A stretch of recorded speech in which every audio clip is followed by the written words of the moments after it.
something, drilling it down to minute detail is, takes a lot of effort and, dedication. The third stage is very soon. All these events happened very soon, quickly. As you see, September 2015, the proposal was approved by the cabinet comprehensively. Never such a large e-governance program was envisaged. And very soon thereafter, in October 2015, we had the launch in Vizag. So on the day of the launch, I made a small presentation also. I said that it is the biggest digital dream ever dreamt by any person. And it's very, very daring. So we created this wave structure at that time, which I have shown you on the right side on the 9th of October. Sorry, it's not 18 but 14. So it had 4 waves of development we envisaged with a central core in the yellow there. So you see the evolution from where we started and where we are progressing there.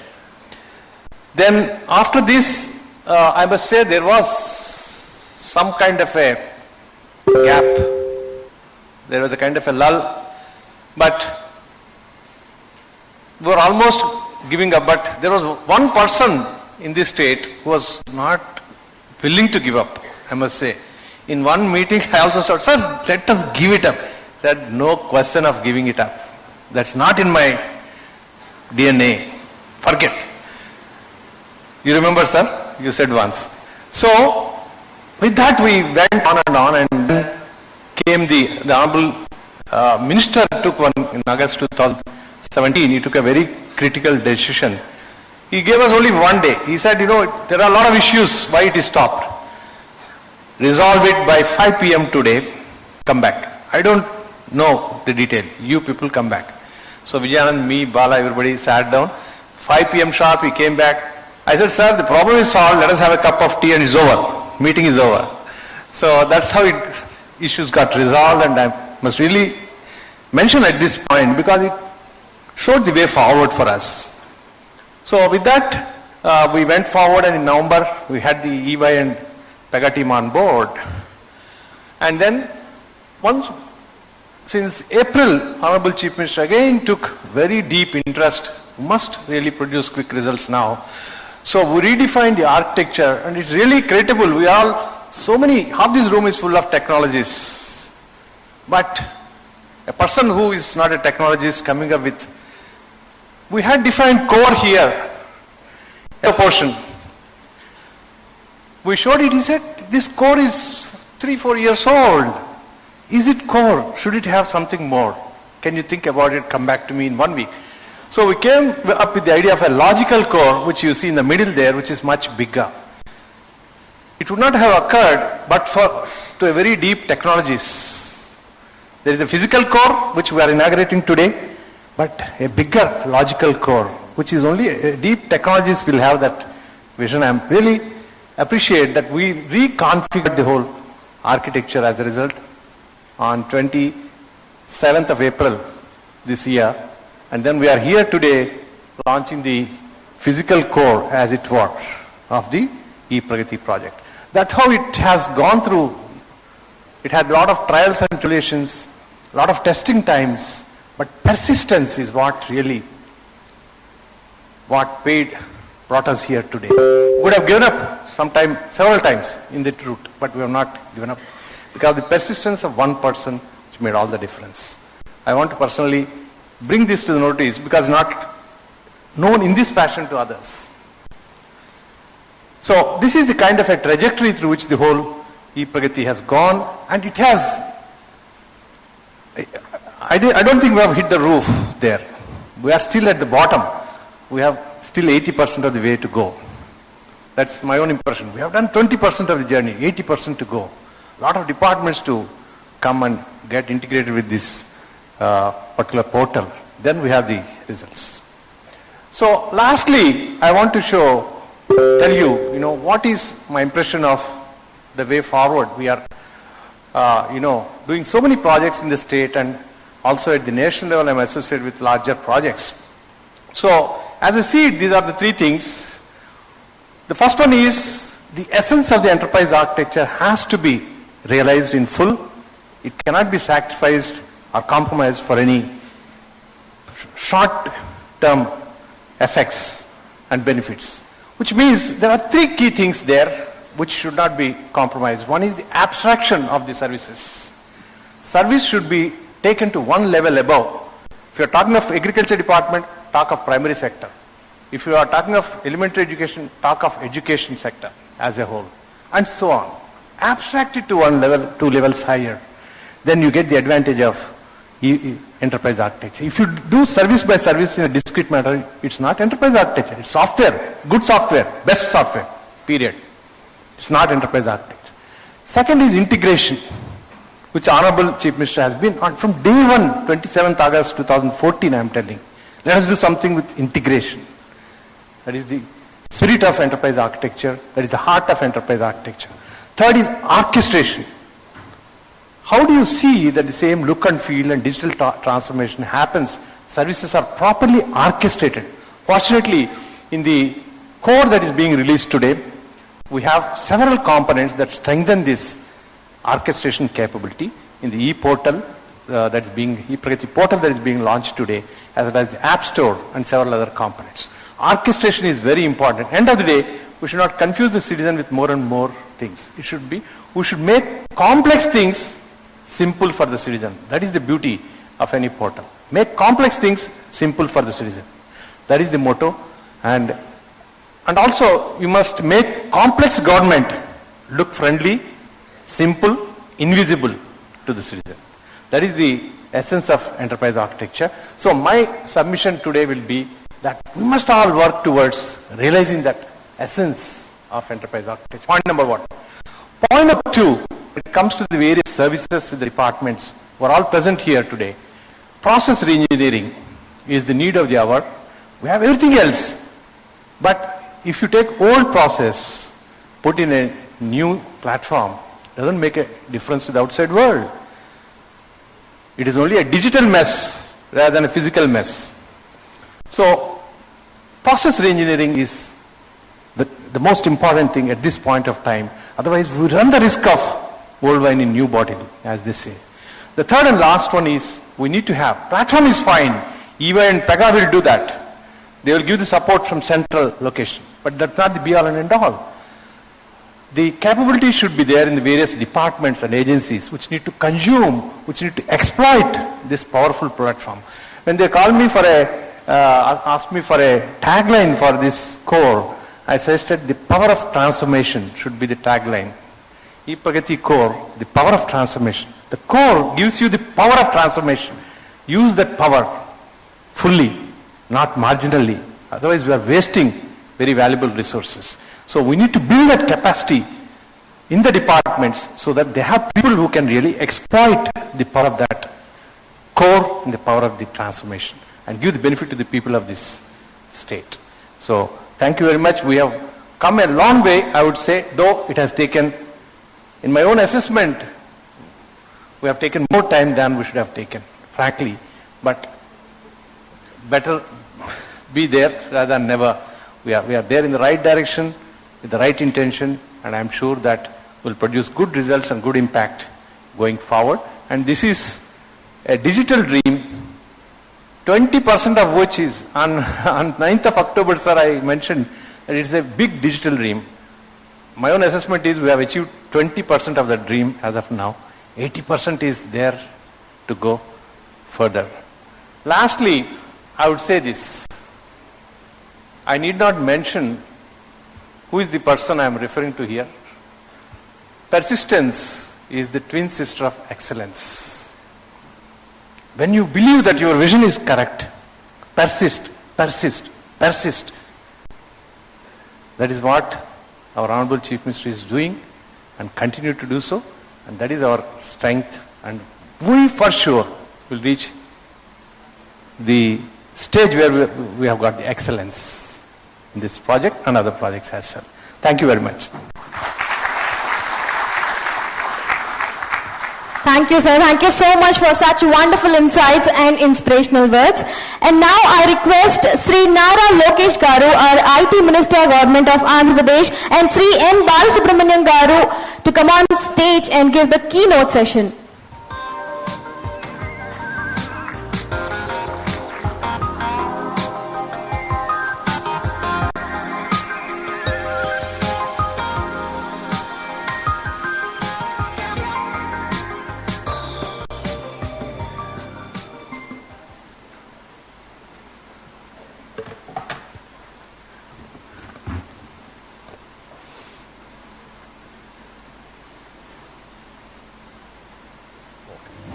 even though some of the citizen services are computerized and online today, these are scattered across different department portals and software applications.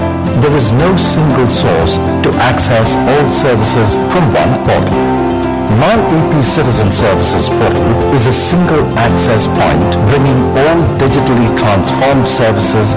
With digital transformation, you can avoid visiting government offices and achieve instant service delivery while not having to fill lengthy forms.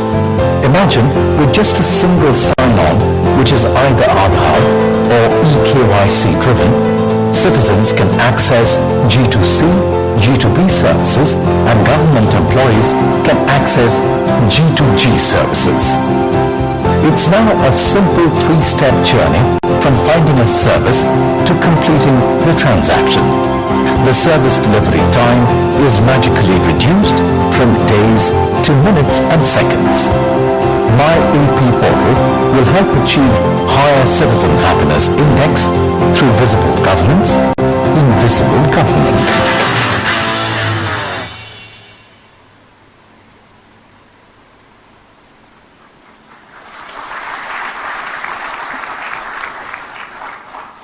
Good morning, everyone, to all the dignitaries here, to the Honorable Chief Minister. It gives me great honor that we are finally able to launch the core platform. As J. Satyanarangaru rightly put it, if not for the persistence of the Honorable Chief Minister, we wouldn't have come here. You know, there were days when even I went through challenges and I told the Honorable Chief Minister that this is an election year, so we might want to, spend more time on different things. But he said, absolutely not. E-Pragati will transform governance in Andhra Pradesh, and he kept pushing us in that right direction, and that's why we are all here today. So here we are to launch the My Andhra Pradesh portal. All of us know Mr. Naidu is the father of governance 1.0. Me Seva, as today we call it, it started with something called E-Seva. E-Seva was trying to create a front end where citizens can simply just pay the power bills, telephone bills, or basic certificates. But of course, Mr. Naidu is back with a bang. He is now talking about governance 2.0, and this is what we are now transforming. This comes in the back that no government on this planet is trying to do what we are trying to achieve here. I think the only government that's even coming close to this is the British government, trying to create one single portal for 23 services. But we in the state of Andhra Pradesh today are integrating 34 departments and creating a single front end that makes it seamless for the citizens. We'll go to the next slide. You need to go back. The whole idea that we are trying to now do is to create a uniform user experience, an omni-channel mechanism to the entire platform. I think we skipped a few slides.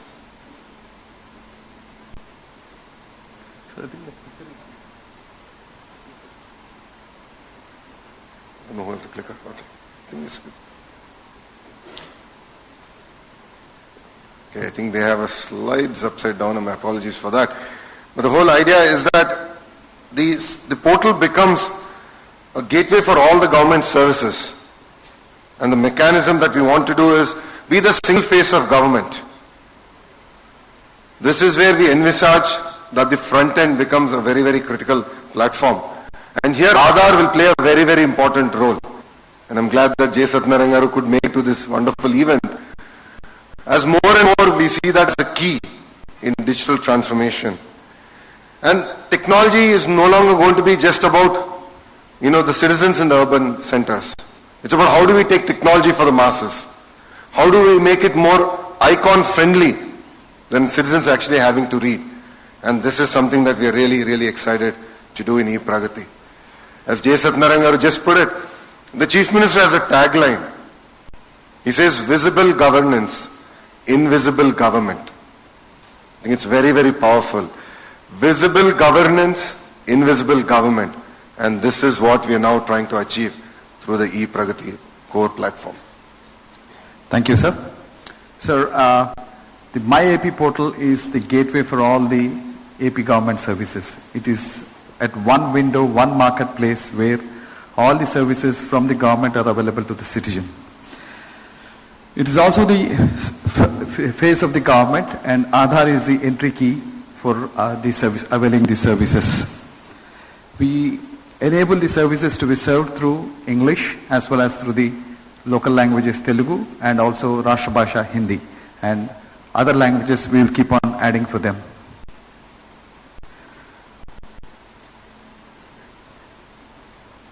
The services are categorized into various buckets. The first bucket is according to the roles. A citizen can have a different avatars. He can be a farmer, he could be an industrialist, he could be a businessman, he could be a parent. So the services are categorized as per the roles, as also as per the life events. Services are categorized for birth certificates, for marriage certificates, for different life events, graduation, etc., etc. And the services are also categorized traditionally as per the sectors: education sector, agriculture sector, industry sector, welfare sector, etc. And when the citizen comes onto this portal, all the frequently accessed services by him would be put into a bouquet and then offered to him. Most importantly, sir, the last time when we were discussing about the one portal, Honorable CM sir has directed, it is just not offering the service, we have to be proactive. And what he meant by proactive was that the alert should go to the citizen that he deserves a particular kind of service even if he does not know. The alert has to go to him. The government has to be proactive in telling the citizen that there is a service which you deserve, please avail it. That's the form of government that CM sir has envisaged.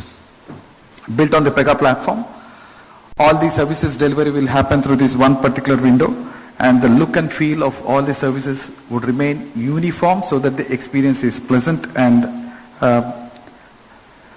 we are also going to use a few other technologies like chatbots, where when the citizen logs into the portal, he is going to have the help and support in the form of a chatbot that is going to be available to him. We are also putting up an artificial intelligence layer which will help him to, which will help the system to predict what is his next service requirement. And we are also going to bring in the blockchain technologies. And one of the most important things that the Honorable CM sir has always requested is, look, there are a good number of people who are digitally illiterate. How do you make this accessible to them? I want a voice integration with these portals, wherein the person comes, talks to the voice assistant and says, I would like to have a driving license. I would like to have a birth certificate. And it should lead to the service and completion of the service. Yes, sir, this is on the roadmap. We are going to integrate the voice assistant natural language programming algorithms into this.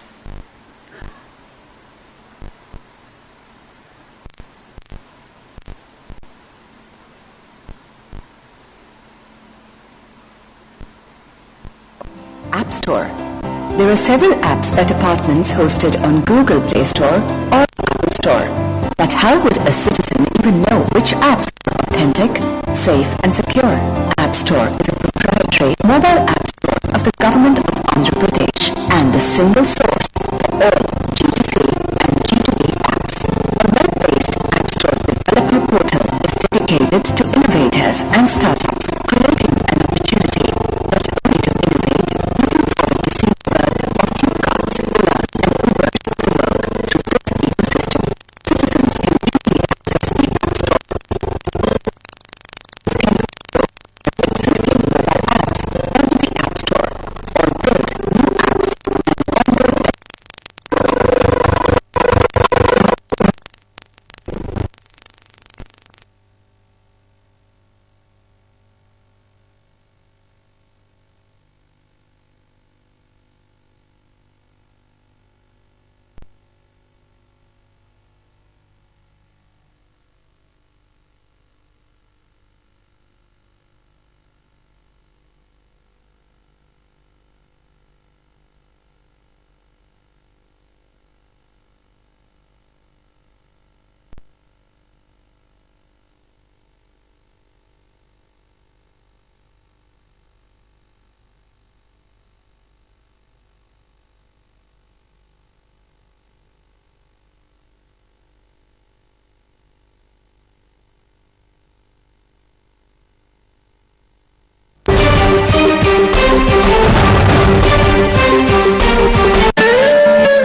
ఓనరా Lakshmi పెళ్లి పత్రికలు మేము ready చేస్తా ఉంటే మీరే పత్రికతో వచ్చినారే ఎవరు తప్ప పెన్నే? మన shop invitation Kalyan jewellers లో పెళ్లి నగల కోసం స్పెషల్ ఫ్లోర్ ఓపెన్ చేస్తున్నాం.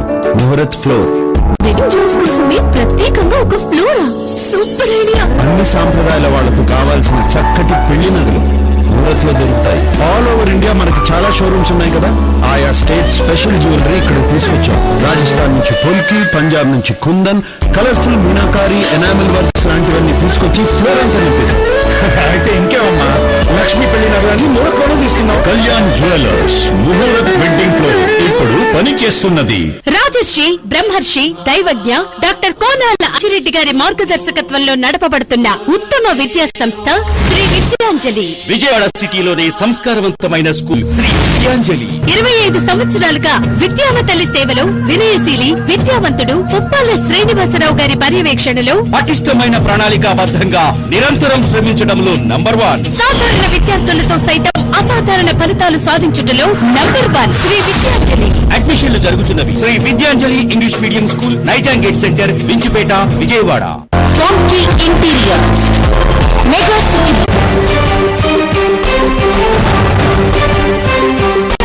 The entire life cycle of the certificate, what kind of certificates to be created, what to retire, how to be managed, how to be reissued, what are the conditions for reissuing, etc.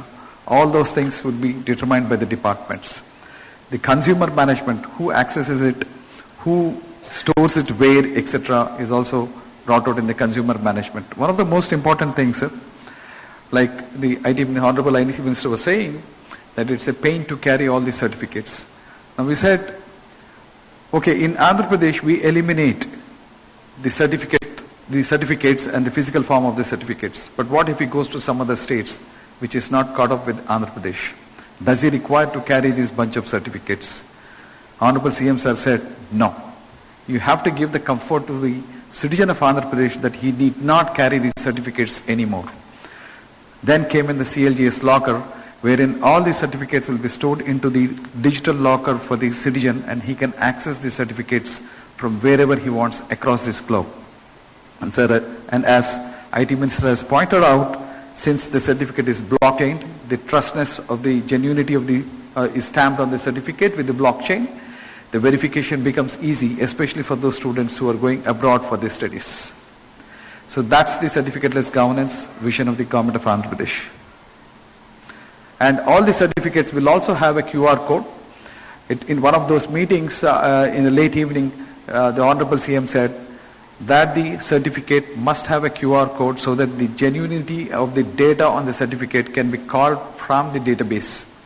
So every certificate now comes essential with the QR code.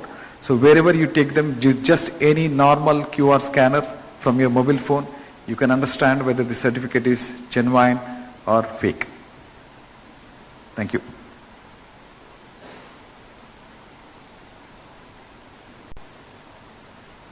License management system.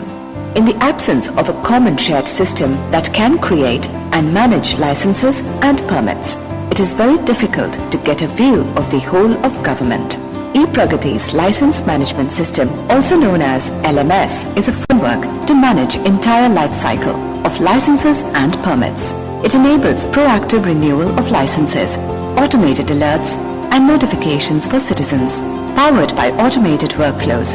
Drag and drop features needing minimal configuration, any department can design applications, configure SLAs, send alerts and reminders on inspection, verification, approval, renewal or rejection. Licensing process being made efficient, transparent and fast for citizens and businesses by the government of Andhra Pradesh.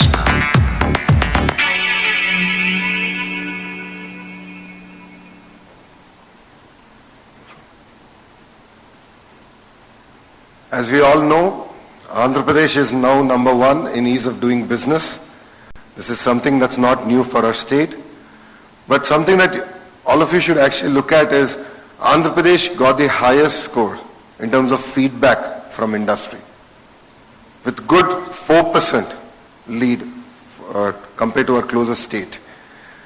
The scheme has always been very, very clear. His target to all the departments is that Andhra Pradesh should be a distant number 1. This means we have to really compete with the best-in-class countries, like what we have seen in Singapore, what you're now seeing in the US. He's very, very clear that we need to now compete with them. And that's where the entire license management system plays a very, very critical role. As you have seen from the entire life cycle of the certificate, how do we monitor, manage this effectively is going to be critical. And as a state, we're really looking forward to this. And we also believe that majority of the people who do not renew their license, the biggest challenge that they face with is that they don't know when to renew. They don't have any reminder from the department. So through the license management system, we are actually going to send reminders to companies saying, this license is actually up for renewal and you can just go and do this online. So this is again, that's going to be very, very unique to our state. 60 plus licenses will actually end up coming online, and we're pretty confident that with this system we'll live up to the Honorable Chief Minister's expectation, which is Andhra Pradesh should be number one in ease of doing business, not only in the country, but on the planet. So, many a time, all of you know that if you want to apply for the license, it's pretty difficult to figure out what are the supporting documents that you got to put in.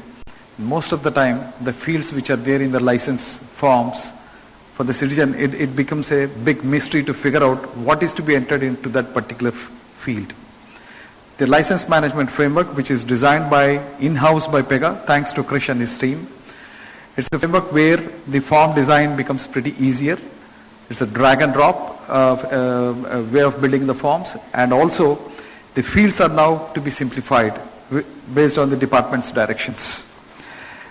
Once the standardization happens, the licenses issual, renewal, suspension, cancellations, enhancement of these licenses, etc., all of those things can be achieved from the online application for the licenses. The framework would allow that, and the license workflow has been standardized, and the processes of approval are also brought out to the minimals. So the framework will give you the flexibility of allowing compliance to the conditions of the department, but at the same time automate it in its rendering of the license. We are also going to create a repository where all the licenses of the citizen is going to be mapped out, and all the licenses which are granted by the department will also be part and parcel of this repository. Finally, as Sir has mentioned, the ease of doing business. Most of the time, the ease of doing business is also directly proportional to the number of inspections and the intensity of the inspections that we carry on one's premises after issuing or before issuing the licenses. The endeavor here is to create a framework where the inspections becomes minimal, only to the extent that is required, while most of the inspections will be done by the system through its connects with various departments and to the Google Maps and other outside enablers.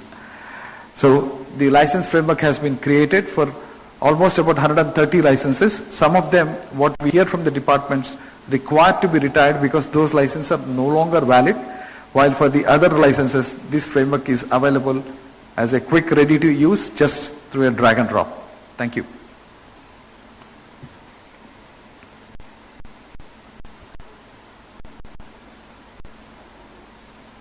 E-highway. Multiple departments with different data sets and models make systems built on them incapable of seamlessly accessing the information. In the absence of all data modeled into one unit, it's almost impossible to make sense of data and generate analytics and actionable insights across departments.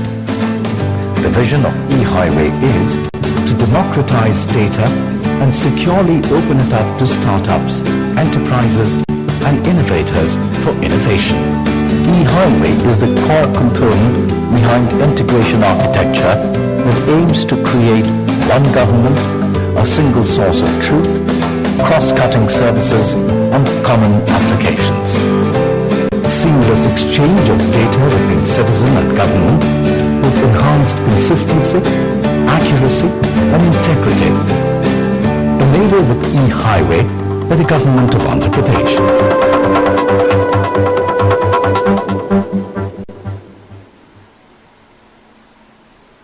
You know, when I joined the Honorable Chief Minister's cabinet exactly 15 months back, the biggest challenge that I noticed is visibility of data. We have no idea what data points other departments are collecting. For me as Panchayat Raj and Rural Development Minister, I didn't have an idea that the health department was actually collecting data on the quality of water, drinking water system. So this is where we felt that having a information highway is going to play a very, very critical role. This enables departments to actually work in a more cohesive manner, exchange data real time, exchange data that's going to be critical to each of our departments, and actually formulate a cross-functional action plan, which I think will get more and more critical. As economies evolve, as we move from being a developing economy to a developed economy, challenges are going to get transformed. And for this, we believe that democratization of data is going to become equally important. In our own department, in Panchayat Raj and Rural Development, we have developed enormous dashboards. And these have become public dashboards. So there's a lot of social policing that has come into it. And there's true competitive spirit that has now developed among collectors to really deliver. So these are a few examples of how we are able to achieve this. These APIs are actually going to be opened out to, again, entrepreneurs. They can develop various other platforms like App Store. They can develop services to the citizens. And we believe that close to 100 plus APIs will open up during this entire journey. We believe that data is the most sacred thing on this earth next to God. You can destroy applications, you can destroy technologies, you can retire technologies, you can retire applications, but not the data. Data is sacrosanct. Hence, the thirst for data, the request for data is ever mounting. Honorable CM Sir said, between department to department, there should not be any legwork, there should not be any request, there should be a seamless transfer of data from one government to another government department upon validation that it's a government department that's requesting for this data. Hence, the e-highway was created to facilitate the data exchange. Data exchange dynamically from any to any. When I say any to any, it is department to the citizen, department to a business, department to department, technology to technology, service to service, etc. Device to device, any to any. So it's a dynamic data exchange with an any to any feature. And we have a catalog of all the APIs with us, which will be published in this e-highway framework. And the department still continues to own the data. It's only that it is providing an access to it, and a strong security mechanism will be laid out for sharing of this data. And also a governance framework is worked out now with the given protocols, accesses and rights for who has to access what kind of data, etc. Thank you.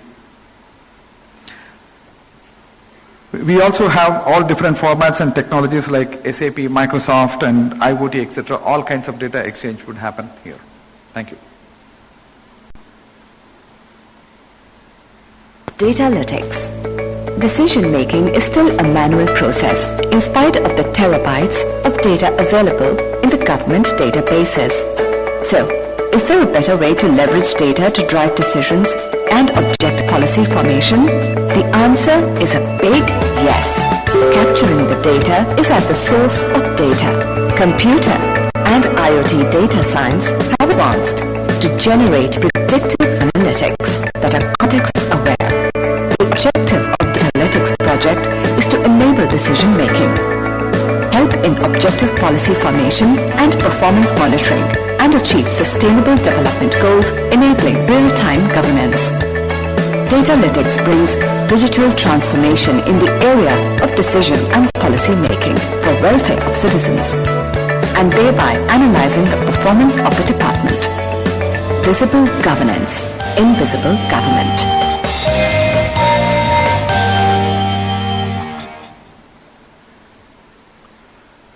From day one, Honorable Chief Minister has been very clear that budgets are being allocated to various departments, but outcomes are never measured. And one thing he keeps pointing out in every meeting is to start discussing about outcomes. We have spent X amount of money on rural roads. What have been the outcome? Drinking water. His whole point has always been that how can we actually track outcomes real time? We already have about 1 million IoT devices in the field in the state of Andhra Pradesh. From groundwater from quality of drinking water to IMR, MMR. We're able to track multidimensional data and actually formulate policies and regulatory frameworks to work on this. And I must also admit that we are the only state that's doing census real time. We have something called the Praja Sadhikara survey, where citizen records are tracked real time. Anyone who actually moves to the state of Andhra Pradesh can register. They can register in a fair price shop. They can register in a Me Seva center. This is an ongoing census. I believe it is one of the most accurate census on this planet. It is biometrically enabled census. And the beauty of this is we can actually then start doing analytics and do targeted projects. One project that we are about to launch in the state of Andhra Pradesh is the unemployment pension scheme. This is first of its kind. Many states have tried and failed. But in Andhra Pradesh, from August, we are actually going to launch this scheme where citizens can actually enroll online and they'll have absolutely no touch point with the government. And just think about it. You're talking about 1 million people. Even to do basic analytics in the erstwhile census data would have been virtually impossible.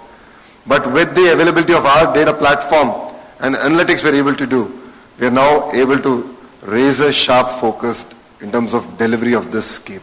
So this is something we're very, very excited. Over a period of time, close to 100 plus use cases will come out of this. In Panchayat Raj and rural development alone, we've used this technology to rationalize taxation at the grassroots level, and it's had profound impact. Sir, in one of the meetings, Honorable CM said that, it is just not a digital transformation project. E-Pragati is just not a digital transformation project. Can I tell the farmers 6 months down the road, this could be the probable price of the agricultural produce, so hence you can go for this particular produce because the weather conditions, the climate, the rainfall, etc., and the energy conditions, etc., point out that you could grow these kind of crops. Or proactively tell the health department, based on this analytics, we see an outbreak of a particular disease during a particular season in a particular geographical area. Can we go and tackle that? So his emphasis has always been not just calling out for analytical reports based on the legacy data, but also on the predictive part of it. The other thing is, right from his first term onwards, what we have seen is CM was always interested in understanding how the departments perform. Sir has recently evolved the key performance metrics, and the performance of the department has to be matched with those KPIs. So the data analytics platform would help you to toggle your data to understand, how you achieve these better KPIs, etc. As I said earlier, we treat data as sacrosanct. So we are going to create a data lake into which all the data, apart from the government data, we are also going to bring out all the publicly available data sets into the data lake. It could be structured data, it could be unstructured data, it could be media, it could be a streaming data, it could be a static data. So the entire technologies are geared up for different kinds of analytics on all these kinds of data. And the variety of sources that would come and form this data lake is going to be starting from structured data, which is the government data which would come in, then unstructured data which is published on the internet or on the Wikipedia or on various kinds of blogs to the social media, etc. All of them would be brought onto the data lakes. Apart from our data, data from other countries, data from other states which are published on the publicly available data sets, those things will be brought into the data lake for the analysis and the predictions. Thank you.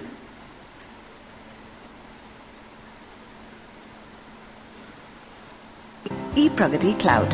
ePragati's Cloud Data Center is a seamless, secure, and scalable solution for departments using cloud computing. Designed to reduce IT infrastructure investment and cut costs by lowering the total cost of ownership, it helps cut down the overall spend on IT administration of the whole of government cloud, created to have 99.999% uptime for critical applications including data, analytics, and citizen-facing services. It supports all kinds of hardware, operating systems, and on-demand software tools and services for testing, project management, and DevOps. It has high availability through containerization, robust bandwidth to support peak loads and high concurrences. Government of Andhra Pradesh digitally transforming departments and citizen experience by bringing the power of cloud computing to your desktop and mobile.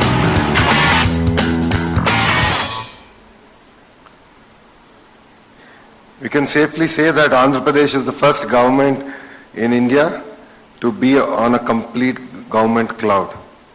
And this is running on a tier 4 data center, Pi data center, which is in Amravati. This was one of the very early decisions we've taken in the ministry, that we are no longer going to buy any servers in the government.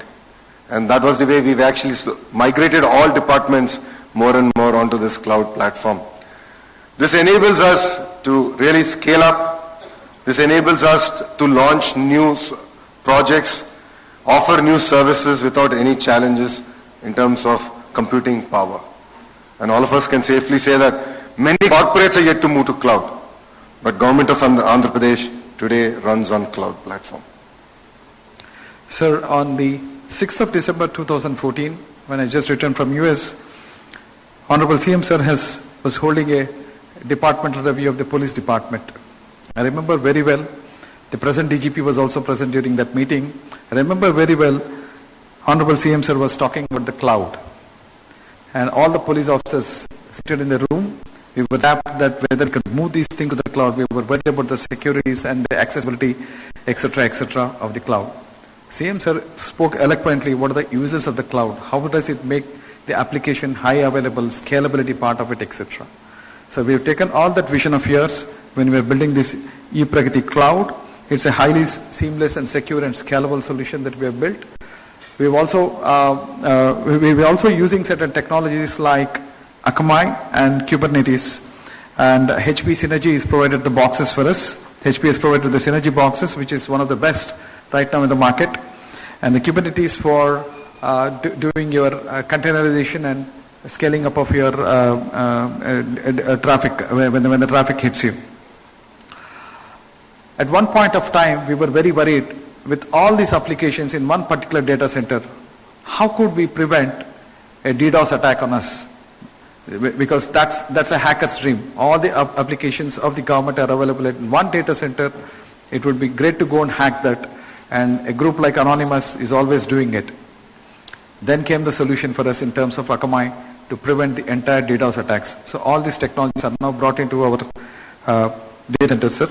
We propose to ensure that, we will ensure that the citizen will not be denied a service on account of infrastructure non-availability. We are aiming at 5 nines uptime, and we will achieve it. And this is a direction given by you, sir, and we will achieve this. Thank you.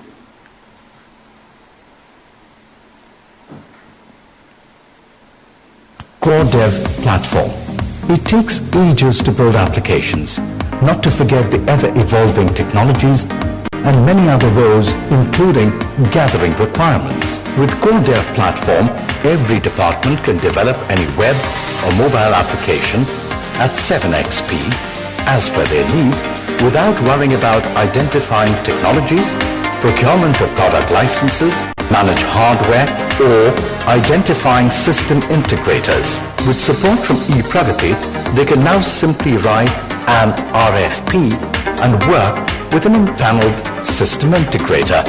Powered by Pega's business process management, workforce intelligence, decision management capabilities, developing new applications and services will now take days, not weeks or months.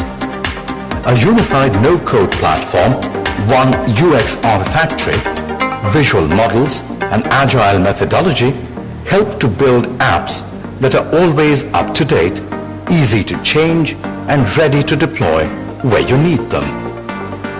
Core Development Platform leverages the power of digital process automation, artificial intelligence, big data, machine learning, robotic automation, blockchain technology to achieve visible governance, invisible government.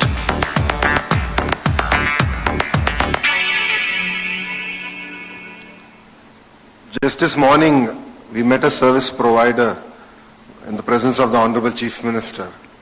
Then he asked, how long do you think it will take to deploy a solution? In all my anxiety, I said, we'll do it in a month. Then the service provider was quite shocked. He said, sir, we need at least 3 months. Then the Honorable Chief Minister looked at us and said, we'll give you 1 week, deploy the solution. So for those who have already worked with our Chief Minister, you know the man is always on the move. New requirements do keep coming. One thing that's constant in Andhra Pradesh is change, and for that we need to really create a robust platform. This is where we believe that the applications that we can today design can be done at 7x the speed. Even departments don't need to have tech-savvy individuals. We don't need PhDs to actually start developing world-class products. With the platform that we have chosen, we can radically integrate, we can deploy solutions, apps, like there's no tomorrow. And this again, something we believe that's going to be very unique. The biggest challenge that we see when we deploy a large-scale solution like this, and I'm sure quite a few corporates have their own ERPs, is licenses. The whole question comes back to is how expensive is it going to be? We have really standardized that. Departments don't need to worry about it. It's a responsibility of e-Pragati to ensure that licenses are of the past. And this is something we're really, really proud. And I'm pretty certain that we are the only state government actually implementing this solution also. Thank you. Sir, I have to confess few things here.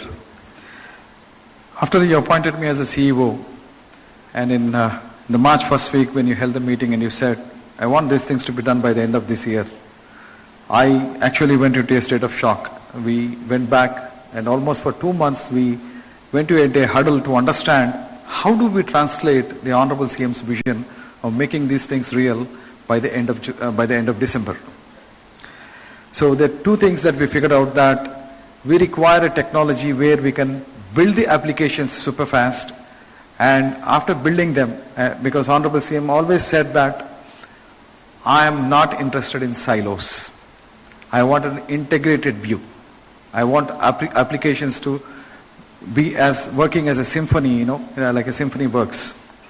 So we went into a huddle and then we figured out that there would be technologies that would help us for rapid application development as well as for the integration part of it.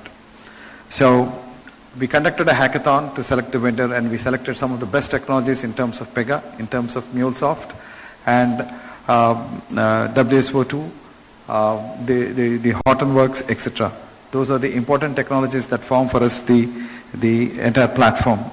Like the IT Minister has said, the infrastructure is common, available to all the departments. They need not worry about the licenses and the number of applications or the number of users or the number of codes it is going to take.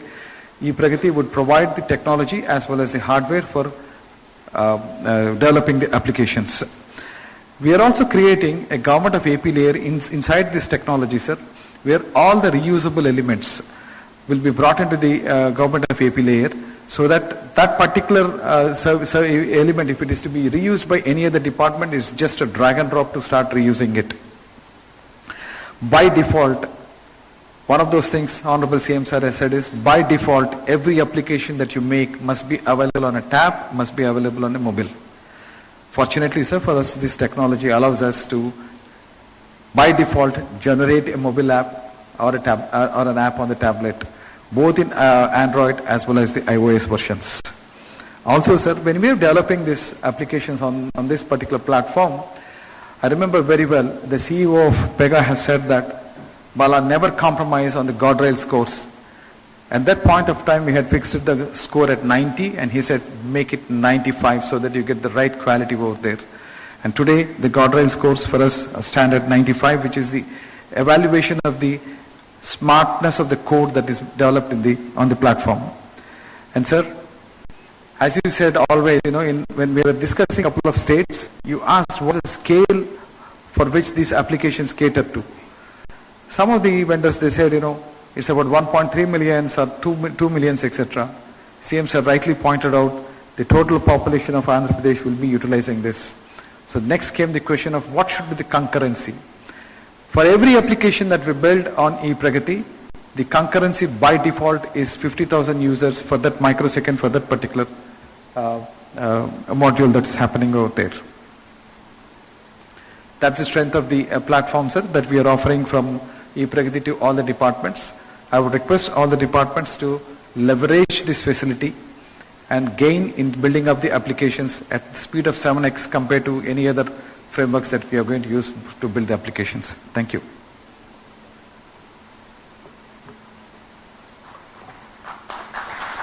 Thank you so much. Thank you so much for showing us what ePragati can do and why it is called the power of transformation and the mother of all digital platforms. Thank you so much. And now for the product demos, I first invite Academic Guidance Officer, Education Department, Government of Andhra Pradesh, Dr. Giri Garu, to come on stage and give his demo.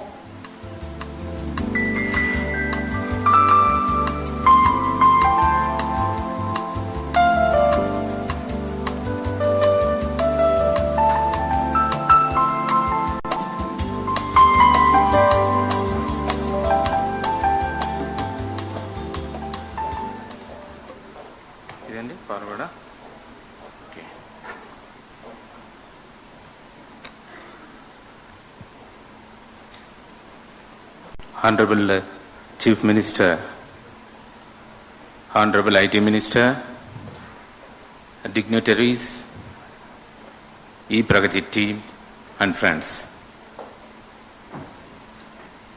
Good afternoon.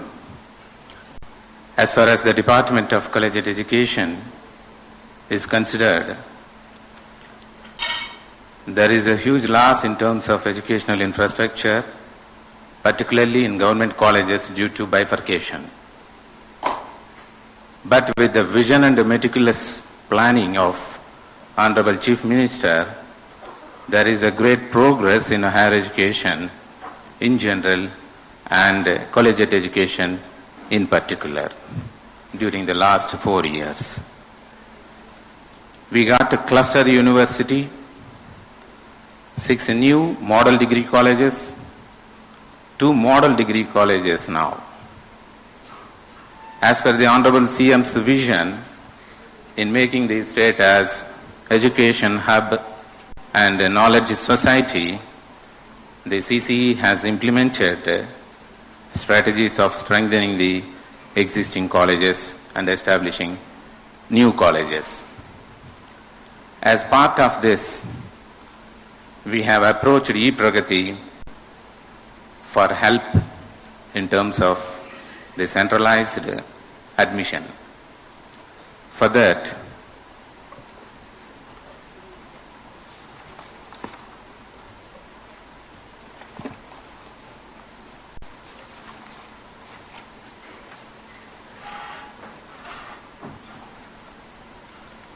unified application and admission process. We have got that common application. A student can choose which one he wants to apply. Here, there is no confusion for the students and the stakeholders. One application for multiple institutions, courses across the state.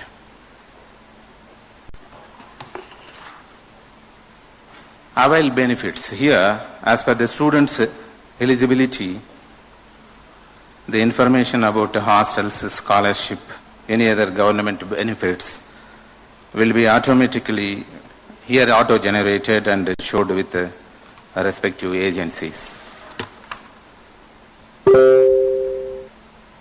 So, 0 certification submission by students, eligibility certificates, information like 10th standard, intermediate, and other like Aadhaar, income, caste, will be obtained from the source itself. No need for student carrying physical copies and uploading.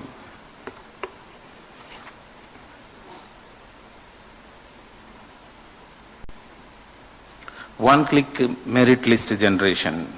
Centralized allocation processing can be done for entire state at once after following the rules of reservation in vogue. Within no time, merit list is getting generated immediately after closing the online application.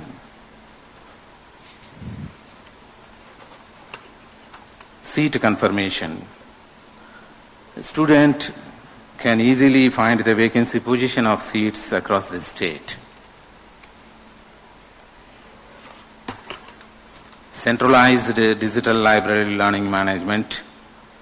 The students and staff can easily be found the availability of books and the whereabouts of books across the libraries of the state.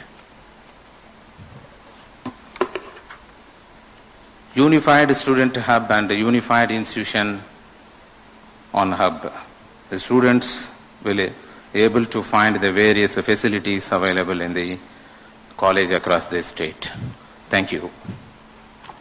Thank you, sir. Thank you so much. May I now invite Commissioner Agriculture Marketing, Government of Andhra Pradesh, Sri Samuel Anand Garu to come on stage and give his demo.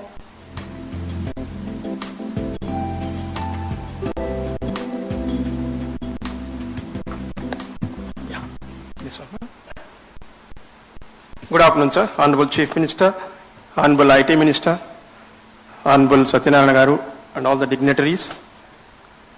So I must say today is a great day for the retired employees of the marketing department because their long cherished dream of receiving their pensions online is going to be realized from August 1st onwards, sir.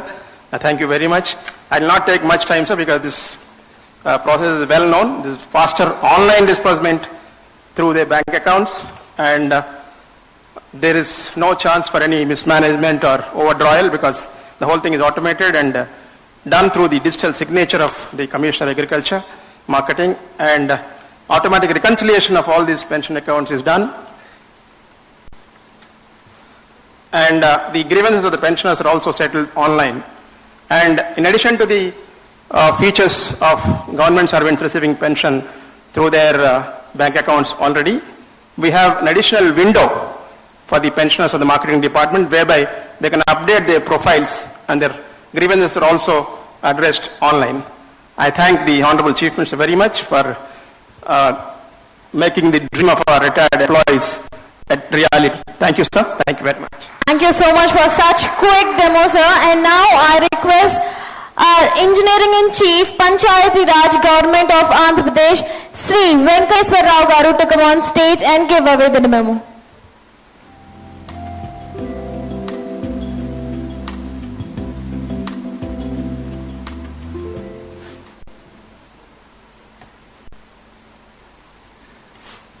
Andariki Namaskaram. Honorable Chief Minister, Honorable PR and RD, IT Minister, other dignitaries. Today, Panchayati Raj Engineering Department is adopting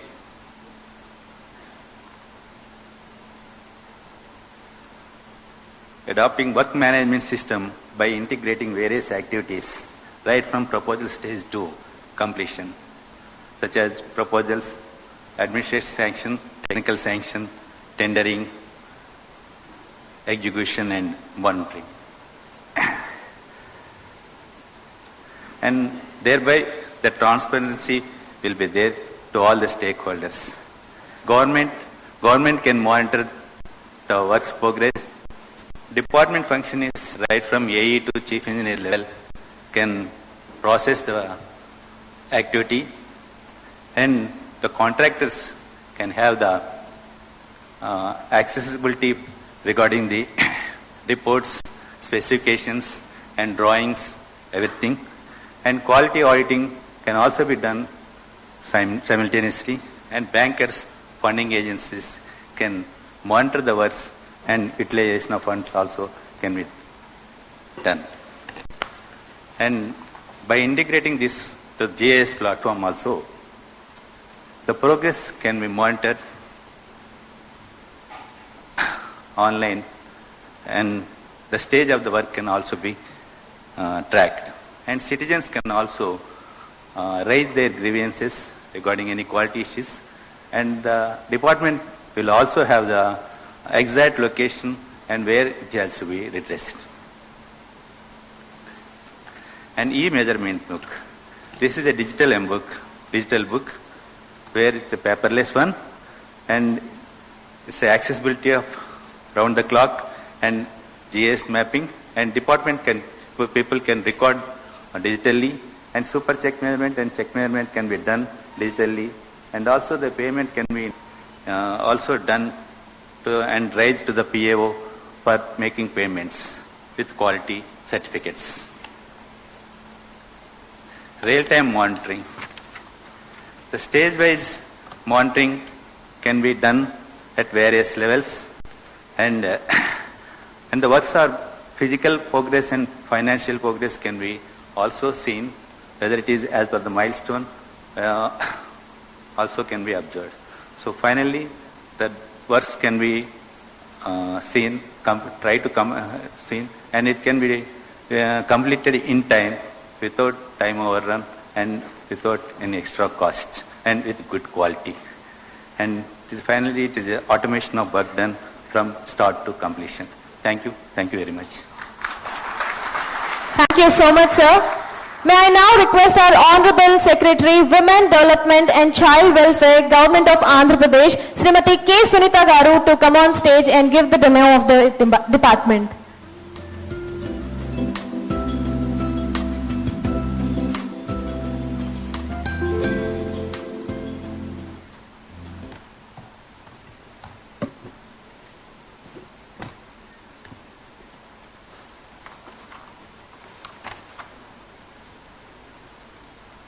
Honorable Chief Minister, Honorable IT Minister, dignitaries, my e-Pragati colleagues and all the officers here, very good afternoon. I'm dealing with the Child Welfare and Women Welfare Department, and for those who are familiar with this, it is about distribution of nutritious food to the children and to the women, and then monitoring the various stages of their malnutrition. Now this is a very big task because it means that the whole of state of Andhra Pradesh, we have around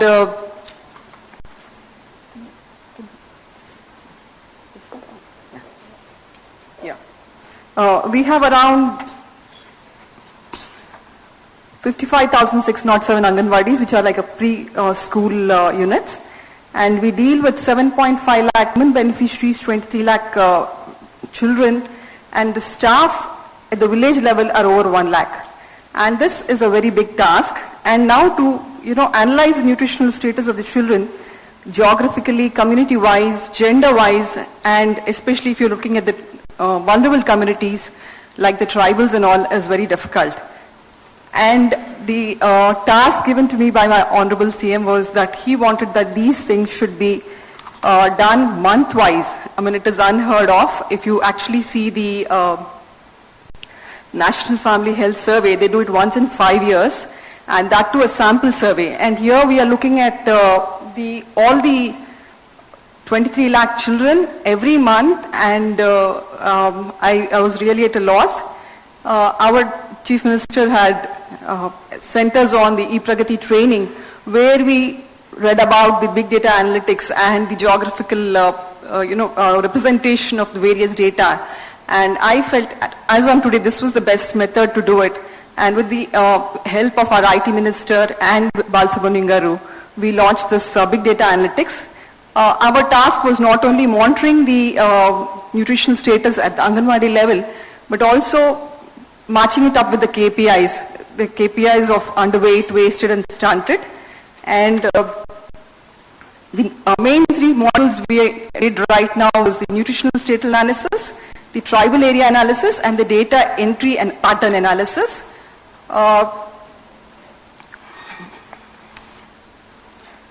Some of the solutions we have seen are, sorry, can you go here? Can you go here? Yeah, you can choose from this. Yeah.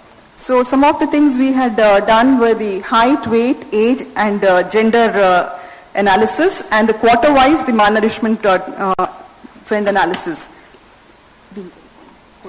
Yeah. If you see this shows the first part, the blue part shows the malnourishment district-wise, and the pie chart shows the community-wise, and the small red there show the underweight, then the wasted and the stunted categories. And the below ones show the year-wise, quarter-wise the bar graph, not the bar graph, the line graph shows the quarter-wise trend of the malnutrition, the stunting and the wasting. We also did for the tribal areas. The emphasis on the tribal areas was because the 34% of the malnourished people were found to be from the tribal areas, and it's a big challenge in terms of the terrain and the number of Anganwadis available there.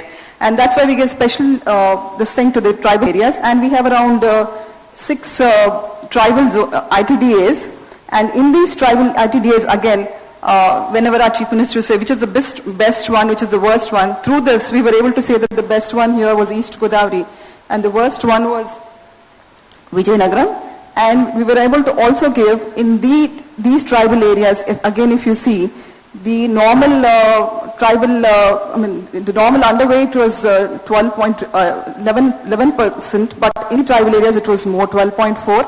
Similarly, the wasted and the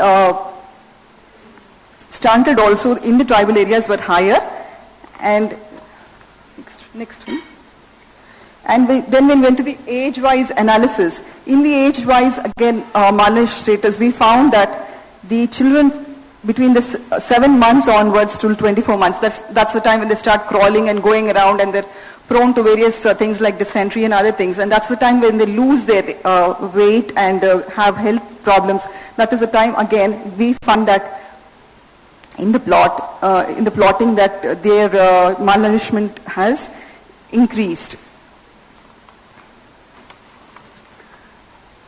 The stunted analysis also showed that this is for the last years, that due to the care and the starting of a feeding program called Anna Amruta Hastam, where hot cooked meal was being given to the children and the women, the normal children, the graph has improved and the malnutrition has gone down. The top one is the normal children, the graph has improved. The below one is the malnutrition, where it has gone down. Similarly, in the wasted also, this showed that in the second quarter, this second quarter roughly coincides with the rainy season, where there's a lot of contamination of water sources. And so again, we find that the normal children, the malnutrition levels have gone up, but in third and fourth, they have improved.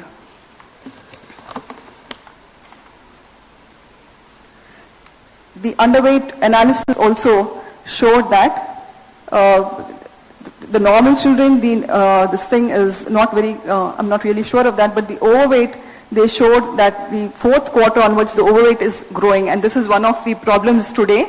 While there is a decrease in malnutrition, there is also an increase in overweight, and the districts with the highest overweight has been shown to be Krishna, and the least one is Vijayanagaram.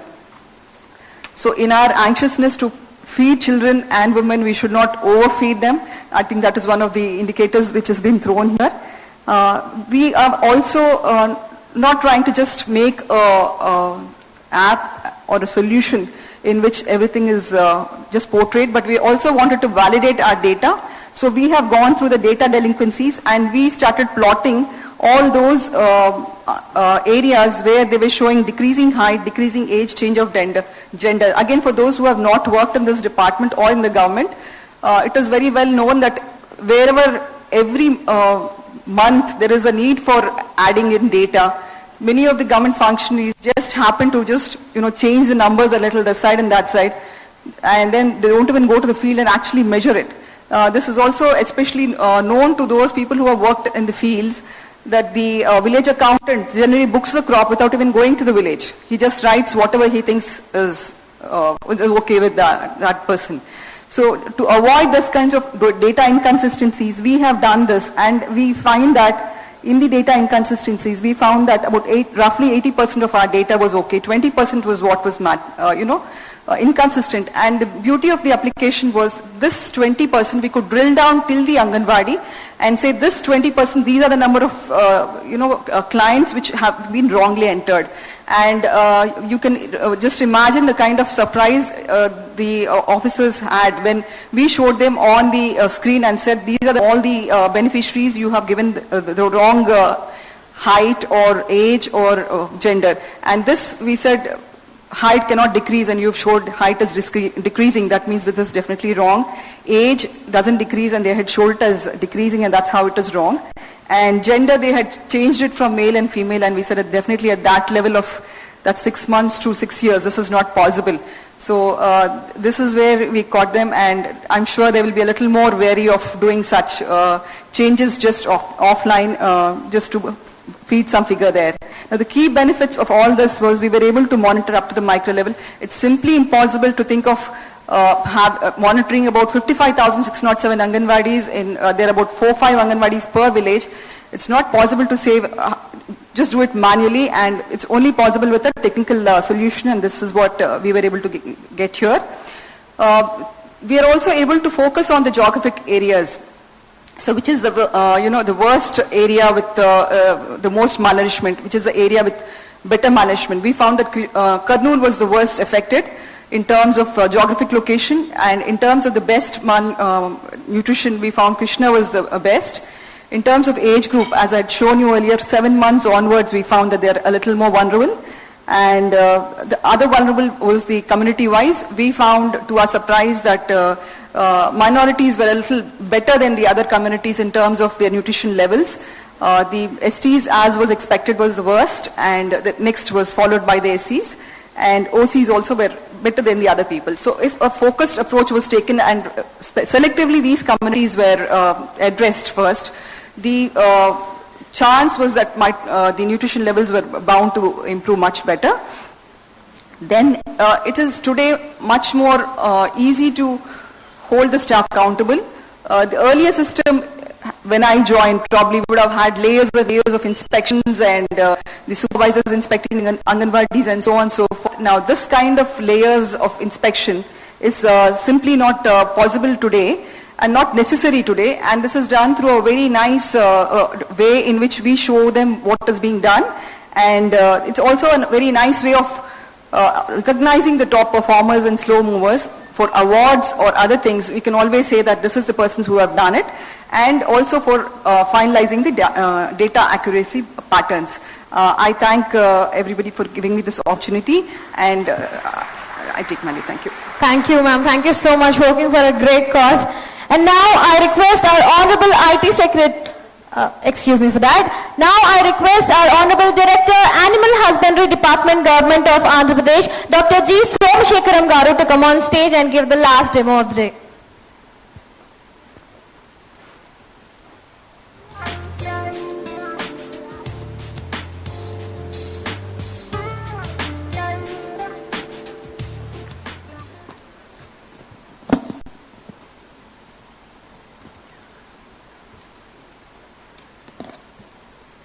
అందరికీ నమస్కారం. I would like to bring about the facts. We have derived the benefits because of the introduction of one application in control of foot and mouth disease. Our Honorable Chief Minister used to advise us, when human beings have got the Aadhaar number, why not we identify the animals with a similar number while in the control of diseases. He used to advise us like this in department meetings. Then we thought of making an attempt by developing a software app with the help of E-Pragati team. Accordingly, we made an attempt, and ultimately we could get the savings of about 100 to 150 lakhs every round of vaccination program to the state's exchequer. And this is foot and mouth disease affects the crossbred cattle, that is hybrid cattle, which the state has got about 70% of the population is hybrid cattle. So to get more international market for our animal products, this disease should not have been in existence in the state. So accordingly, our state has declared as an FMD free zone in the international, there is an office called International Office Epijutis in Paris. It recognizes the states, whether the state is free from foot and mouth disease. Okay. Because of, we made an attempt that all the animals which we used to monitor manually or physically through our field staff, now after advent of this software app, we use it to identify the difficulties that were there in the traditional system. We could find out solutions, best solutions, and we could we could monitor all the animals whether they are vaccinated or not. And previously, before introduction of this particular app, we used to indent 110 lakh doses every round of vaccination, which we used to conduct once in 6 months, twice a year. Now, after introduction of this kind of monitoring, we now the requirement could be brought down to about 90 to 95 lakh vaccine doses every round of vaccination. That's how this app has helped us to save about 100 to 150 lakh rupees of state's exchequer in every round of vaccination. And we could also address some of the problems which we could identify because of this e-Pragati team. They could guide us to analyze various problems through this particular app, and also suggested us some solutions also to address those problems.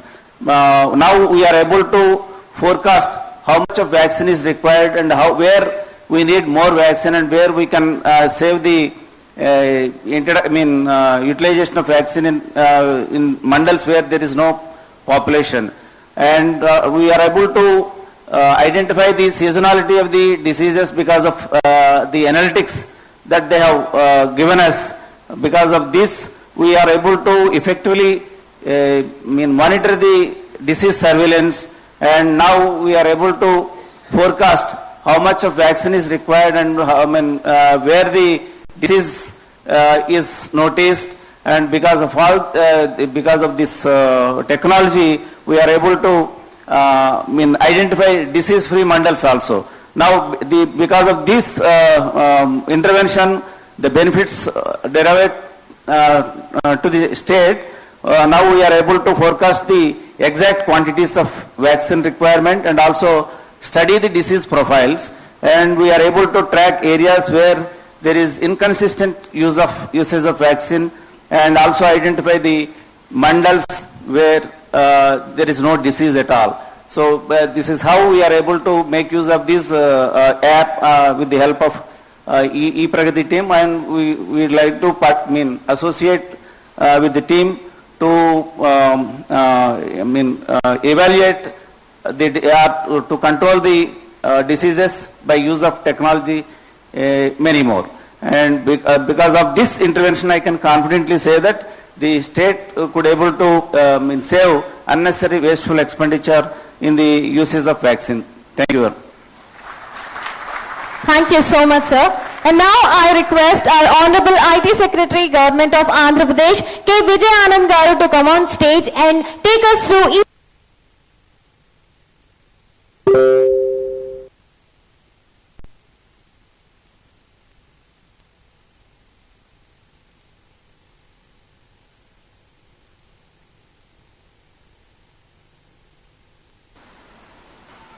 Honorable Chief Minister, Honorable IT Minister, dignitaries to this function.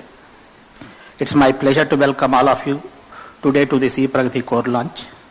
It is a matter of great pride that Andhra Pradesh has been leading this digital transformation in government, making the state a role model for the rest of the country to emulate. Under the visionary leadership of our Honorable Chief Minister, Sri Narendra Naidu Garu, and able guidance of Honorable Minister of IT, Sri Nara Lokesh Garu, Andhra Pradesh has been very fortunate to witness the adoption of Industry 4.0 technologies to enhance governance of citizen-centric programs. Being a tech-savvy government, Government of Andhra Pradesh has implemented several innovative and citizen-centric e-governance projects such as Me Seva, Me Kosam, Me Bhumi to ensure improved delivery of services and faster grievance redressal of our citizens. One such initiative is the e-Pragati platform, which is one of the world's largest and most complex government digital transformation projects, which has been undertaken to realize the Honorable Chief Minister's vision of visible governance and invisible government. e-Pragati aims to help connect citizens to 34 departments, 336 autonomous organizations, and will deliver 745 plus services. Today with e-Pragati core launch, we will provide additional services to the e-Pragati portal, which includes MyAP, App Store, Certificateless Governance System, e-Highway, and e-Pragati Cloud Data Center, among others. My portal will provide a single access point to all G2C services, which will help the state realizing its vision of higher city happiness index through visible governance and invisible government. App Store will act as Government of Andhra Pradesh single source of truth for all G2C and G2B apps developed by government departments. This will enable the citizens and other stakeholders to have free access to apps, thereby enabling effective and transparent digital governance. The core digital development platform is designed to work in tandem with the App Store and aims to enhance the user experience of various applications hosted by government departments. Certificateless governance system has been developed to eliminate the need to submit certificates as a proof of fact, while license management system makes the license process easier and more efficient for both citizens and businesses. Similarly, e-Highway envisions to democratize the data and open it up to startups, enterprises, and innovators to drive innovation. e-Pragati's Cloud Data Center open up the power of cloud computing to government departments and supports departmental needs for hardware, software, and tools. The e-Pragati Authority has also been instrumental in designing and implementing several other innovative e-governance initiatives such as Core Dashboard and other activities like e-Office, etc. I also inform you that Core Dashboard has been cited by Niti Aayog as a replicable best practice for the state governments in India. The state has already implemented Aadhaar-based EPDS system and pension disbursal as part of its vision to directly transfer benefits to stakeholders, ensuring hassle-free availability of benefit programs to citizens. To increase adaptation of e-Pragati platform, the e-Pragati Authority has collaborated with Indian School of Business, wherein the digital transformation in public governance certificate program is being taught to officers of various government departments by globally renowned faculty along with experienced industry experts. Going forth, we shall adopt a whole of the government approach, wherein departments shall be integrated to this platform, thus ensuring that boundaries between departments are diluted. Once fully functional, the e-Pragati project will ensure seamless service to all the stakeholders, including citizens, businesses, and governments in terms of speed, transparency, and accuracy. The e-Pragati platform would result in faster G2G transactions, leading to greater savings for GOEP and increased transparency. We firmly believe that e-Pragati platform will play an essential role in the digital governance of citizen services, thereby realizing the state's vision for greater transparency and convenience for citizens. Thank you. Thank you so much, sir. And now I request our special guest, Mr. Neil Jacobson, Future World, the Global Business and Technology Think Tank, to come on stage and address the gathering.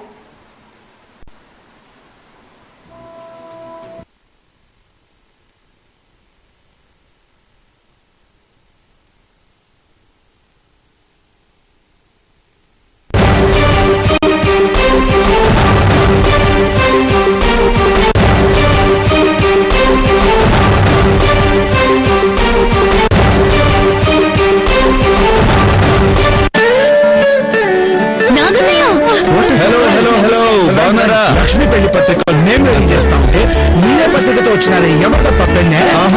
మన shop invitation Kalyan jewellers లో పెళ్లి నగల కోసం special floor open చేస్తున్నాం. Muhurat floor. Wedding jewels కోసమే ప్రత్యేకంగా ఒక floor. Super idea. అన్ని సాంప్రదాయాల వాళ్లకు కావాల్సిన చక్కటి పెళ్లి నగలు సూరత్ లో దొరుకుతాయి. ఆల్ ఓవర్ ఇండియా మనకి చాలా షోరూమ్స్ ఉన్నాయి కదా, ఆయా స్టేట్ స్పెషల్ జ్యువెలరీ ఇక్కడ తీసుకొచ్చాం. రాజస్థాన్ నుంచి పొల్కి, పంజాబ్ నుంచి kundan, colourful meenakari, enamel works లాంటివన్నీ తీసుకొచ్చి ఫ్లోర్ అంతా నింపేశాం. అయితే ఇంకేమమ్మా, లక్ష్మీ పెళ్లి నగరాన్ని ముహూర్తంలో తీసుకున్నాం. Kalyan jewellers muhurat wedding floor ఇప్పుడు పని చేస్తున్నది. ఫారెన్ ట్రావెలర్స్ కు కావలసిన అన్ని రకాల లగేజ్ బ్యాగ్స్ ను సరసమైన ధరలకే అందిస్తోంది గ్లోబల్ లగేజ్ షాప్. ఇప్పుడు KPHB లోనే check in bags, cabin bags, laptop bags, jackets, wallets మరియు కార్పొరేట్ గిఫ్ట్ ఐటమ్స్ కొరకు విచ్చేయండి global luggage shop. Up to 70% off. మా address opposite Ram Reddy chicken centre, Bhagyanagar colony, KPHB. Phone 04066806753.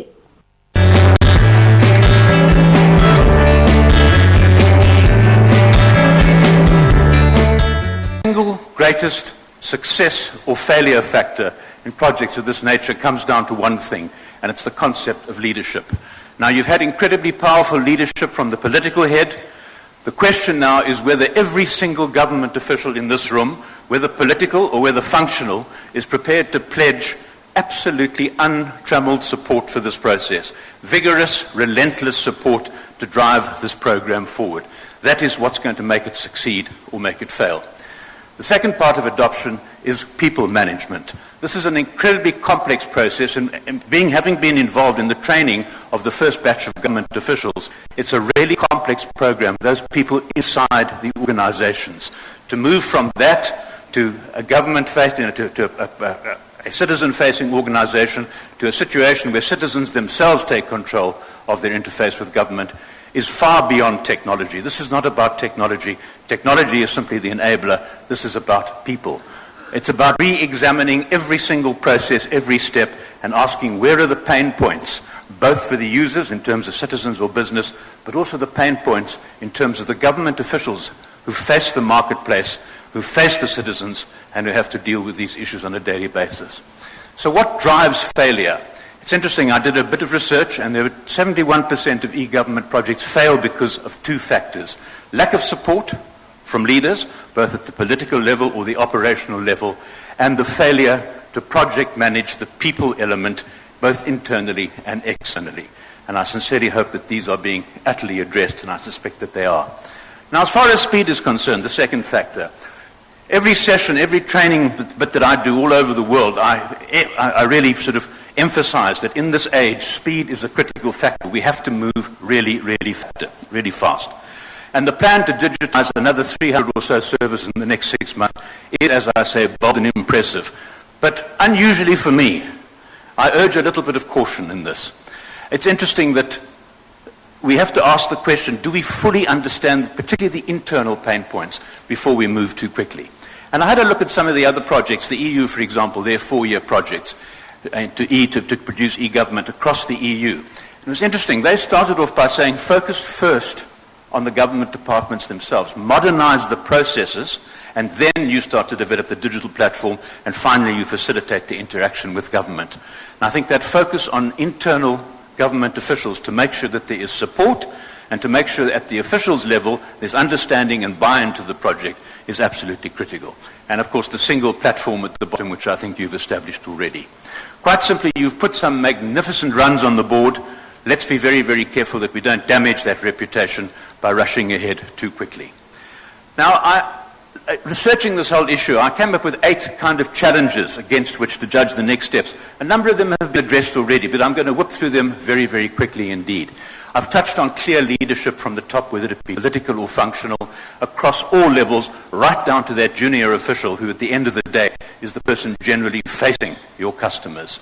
Second is a process that cuts across all government departments. There is going to be resistance from within government departments, from vendors who are currently serving departments, who are afraid that they're going to lose their contracts.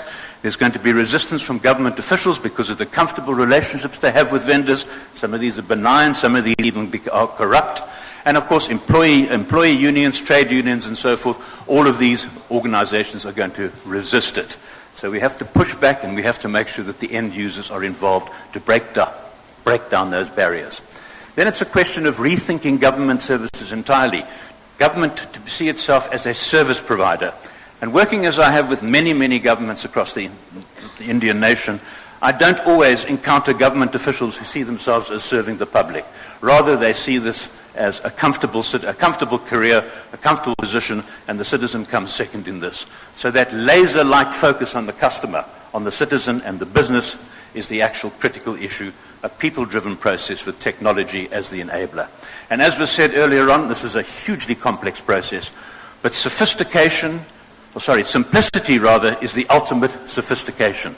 It's our job, or e-Pragati's job, to hide all the complexity and present the citizen with absolute simplicity. Fourthly, a multi-channel approach, which I think you're adopting already, anywhere, anytime, across any channel. Fifthly, the solid core platform, which clearly you're building. Sixthly, the concept of centralize and decentralize. It's not centralize or decentralize. Centralize the strategy, the technology, the overall management. Decentralize, as I think you're doing, the individual agency processes to the individual departments who understand those functions best. Seventh, quick wins. You've made some astonishing progress. Communicate, communicate, communicate. Tell that story again and again and again. Quick wins are what get people on side. And finally, to go back to where I started, that focus on internal change management. People. Your people who actually face the customers, don't leave them behind in this critical process. It's complex. Give it the resources, the funds, the staff, and critically, the time it needs to make sure that this world-challenging process becomes as successful as it should be. And that's all I've got to say. Congratulations on a world-beating program, and I look forward to seeing it to be an incredible success in the future. Well done to you all. Thank you. Thank you so much for such wonderful insights, sir. And now I request our special guest, Dr. Tavi, entrepreneur and former Estonian government CIO.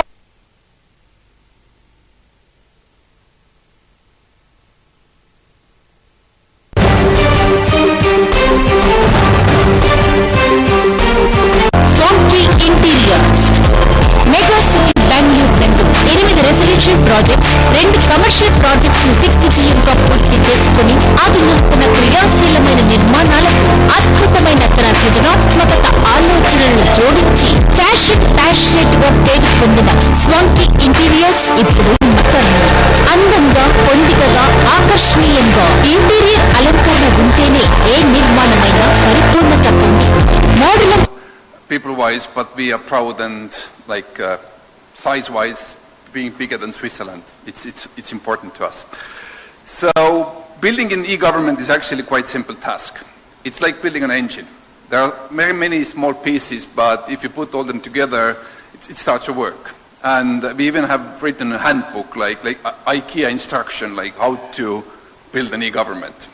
The problem is that it doesn't, like any engine, you need some liquids, you need gasoline to make it actually work.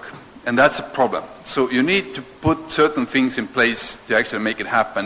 And already mentioned, it needs great leadership, and we see this happening here. So obviously, you need good internet everywhere, and you have to continuously improve that. So that's for a fact. But what's even more important is working with the fundamentals. One of the fundamentals you have is the Aadhaar. So that's my Aadhaar. That's Estonian unique identifier. And UK government was mentioned here, but I have said to my UK colleagues and some other people, let's say in US, in Australia, you will never reach the level where Andhra Pradesh is already today, because you are missing those key elements. For example, the fact that this unique identifier means me, and I'm not ashamed of that, and I'm proudly presenting that number, UK doesn't have that. And what it means is that the dream that you had, that you combine different data sets between different ministries and silos, UK can never do that because they don't have it. And how you connect John Smith with John Smith in different databases if they don't have the same unique identifier? So it's a huge achievement what you have done already, but it's very important that you are able to connect all the data sets from private sector. And I'm very concerned, for example, with the development, what happens in India at the moment, that you might exclude the private sector, or you might do this complicated, using Aadhaar complicated for private sector. This would be a mistake. So it has to be like your digital name. And as you are not changing your physical name, you shouldn't be ashamed of your digital name. It should be used in private sector also. Then you can combine all the data sets, not only in the government, but also between the private sector. So I'm just sharing my data just to show you like it should be public, it should be this way. So another area, it's a data sharing. So we created this e-prerogative type of platform in the year 2000. And obviously this picture looks good because it was created for politicians. The real picture is this one. So in the moment where the silos actually start to exchange data, it will be a huge boost and the people will benefit heavily from that. The problem is that the silos actually don't have motivation to share the data. They don't have a motivation to change. Yes, through great leadership you can change that and you can push them to change. But in most cases they want to have things as they are. So we actually failed. That was one of our biggest mistakes. We implemented that in the year 2000 and year 2006 still nothing happened. So 6 years you have great platform, nothing happens. So how you force the silos to change? So we implemented then once only policy. So it's in Estonia, it's a law that information can be asked from the citizen only once. So if one ministry, if one silo, one department already has that information, it cannot be asked from the citizen again. So if another silo needs that information, they have to grab that from the original source. And this way, the data is actually stored only in one location. So the data quality goes up. And the speed, how can you use the data, goes up. So we have like huge amount of transactions, as you see the previous picture, like huge amount of data moving around every day, but only 5% of those transactions every day are initiated by a person. 95 is fully automated, means systems just talk with each other. So you can see like year 2004, 5, 6, nothing basically happened, and then we introduced the once only policy and then skyrocketing. So in 2013 there is a statistical error, so don't see that. So the way how you build e-prerogative is a success. I can assure you, if you are able to motivate the silos, it will start work. I mean, it's proven. It's not only proven in Estonia, it's proven also in Finland, it's proven in Denmark, so in some other countries, so you are in the right way, so definitely no problems with that. The second question is the ownership question, and here it's very important that already product demos were made that the departments actually take the ownership of their services. And they have to have a goal to provide the best service to the customers. And that was our mistake. Like, the way how we sold, I mean, we put all this platform up, and then all departments said like, oh, like just let's then improve our services also. But the IT team or e-prerogative team, they can't improve the systems. Like, it has to be the departments themselves who figure out like what has to be the process, etc. And that was our mistake. And I see already here that you have been able to avoid that. So you have been putting those departments in charge. So great success. Another great thing is that if you put people on top of their data, so meaning that if people actually see who has accessed their data and how the data is used. Like just sharing my own patient record, for example, I can see what doctors have accessed my data, but in the same way I can see what policeman has accessed my data or any government officer. So this means that government officers are not sneaking or peeking because they know that if they sneak without reason, they will go to jail. And this also means that you can trust the government. And if you can trust the government, then you believe that these IT reforms actually can happen.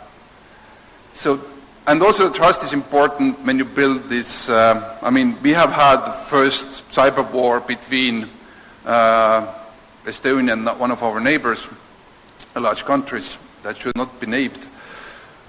Latvia. No. So we had the first cyber war record in human history, and it actually was the decentralized architecture that saved us. If you have this decentralized system like e-prerogative is actually designed, it helps you to fight any kind of cyber war. Because all those systems, all those elements will be built slightly differently. So to attack those systems, you have to design, like in Estonian case, 900 different cyber attacks, which theoretically is possible, but practically it's not possible.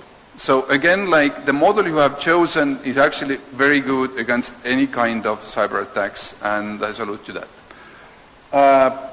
Sixth, and I think one of the most important principles, is no legacy. We implemented no legacy policy. It actually means that there cannot be any government system that is older than 13 years, 1-3. I know it seems to be too much, even 13 years, but, and I'm not talking about technology here. 13 means that after every 13 years, the department needs to re-engineer themselves.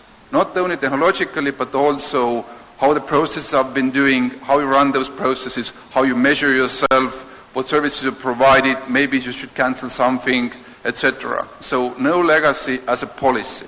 There is a task, so they have to change. There has to be a rule. And the final thing, you have to continuously amuse your people. So you have to deliver them great stuff. And even if you deliver them great stuff, I can assure you, they still will say it's not enough. And the tiger is sleeping. And we should wake up the tiger. But please continue to think big, and thank you for this opportunity to speak in front of you. Thank you so much, sir. Our next special guest, Sri Ajay Shawnee, was actually supposed to join us through Skype, but he had to attend to the parliament, so he is not able to do that. So moving on to our next special guest, Sri Anil Bhansali, Managing Director, Microsoft India Research and Development Private Limited. I request you to come on stage and address the keynote.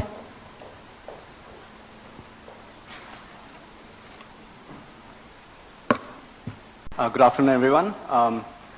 Honorable Chief Minister, Honorable IT Minister, Sri J. Satyanarayanan, and distinguished guests.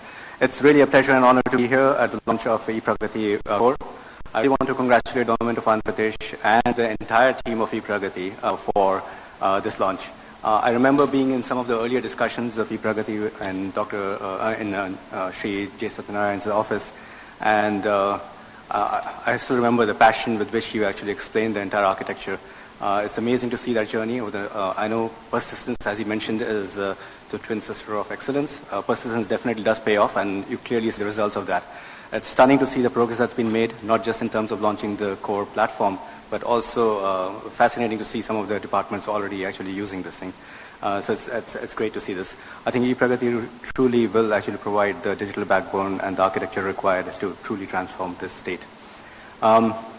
So I was asked to talk a little bit about digital transformation and how Microsoft actually kind of looks at this. Technology overall has played a huge role in terms of leading to the progress in society. And over the last few years, you're seeing the pace of change and the technology basically really kind of take off, and the pace has been phenomenal. The advent of cloud computing, the explosion of interconnected devices, the vast amount of digital data, all of that thing is kind of accelerating our foray into the digital revolution, and pretty much everyone across the globe, whether it's governments or enterprises, everybody is going through a massive digital transformation. So to really make sense of that, I just wanted to share our view basically when Microsoft thinks about digital transformation, not just within our own organization as we are transforming ourselves, but also as we, as a technology provider, are enabling this transformation for governments and enterprises across the globe. We really think about it in what I would say 4 pillars, which we believe are core to any organization on the planet. And the first and foremost basically is the customer, the end consumer of whatever product services that you're trying to offer. And when you're thinking about a digital transformation, it's really important to see how you want to engage in a meaningful way with your customer, and whether that's resonating or not. The second one is, of course, your employees, the people who are actually going to help you build this product, services, and deliver that to your end customer. Are you empowering them with the right information? Are you providing them the right tools, basically, with which they can make the decisions that can make a difference? The third, and this is important, basically, is your products and services. When you're thinking about digital transformation, it's not just about taking your existing stuff and actually just kind of digitizing that. You really have to rethink, redesign, and really understand basically what the customer needs are and rethink all of those services and deliver that to your customer. And finally, it's about the processes in your organization in terms of how you actually make that very efficient. As you're transforming more, you'll realize very soon that if you want to really focus on the KPIs that you want or the success metrics you want, you really have to rethink and redesign some of the processes and the business processes that you have. Now, while doing this thing, one thing that's very critical is, to understand that digital transformation is not a one-time thing. You have to continuously learn and iterate and keep on tweaking the system if you may. And for that, it is incredibly important across each one of these pillars, you have to have a digital feedback loop. If you're going to engage with your customer, you need to understand whether what you're trying to do is resonating with them or not. If you're launching new products and services, did it actually make the difference that you intended it to?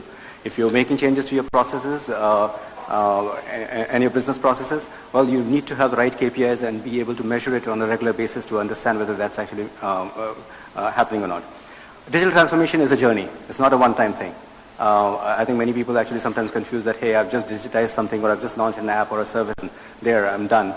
It's not. It really is an iterative process. It is a journey. It will take time for us to actually, for this to happen.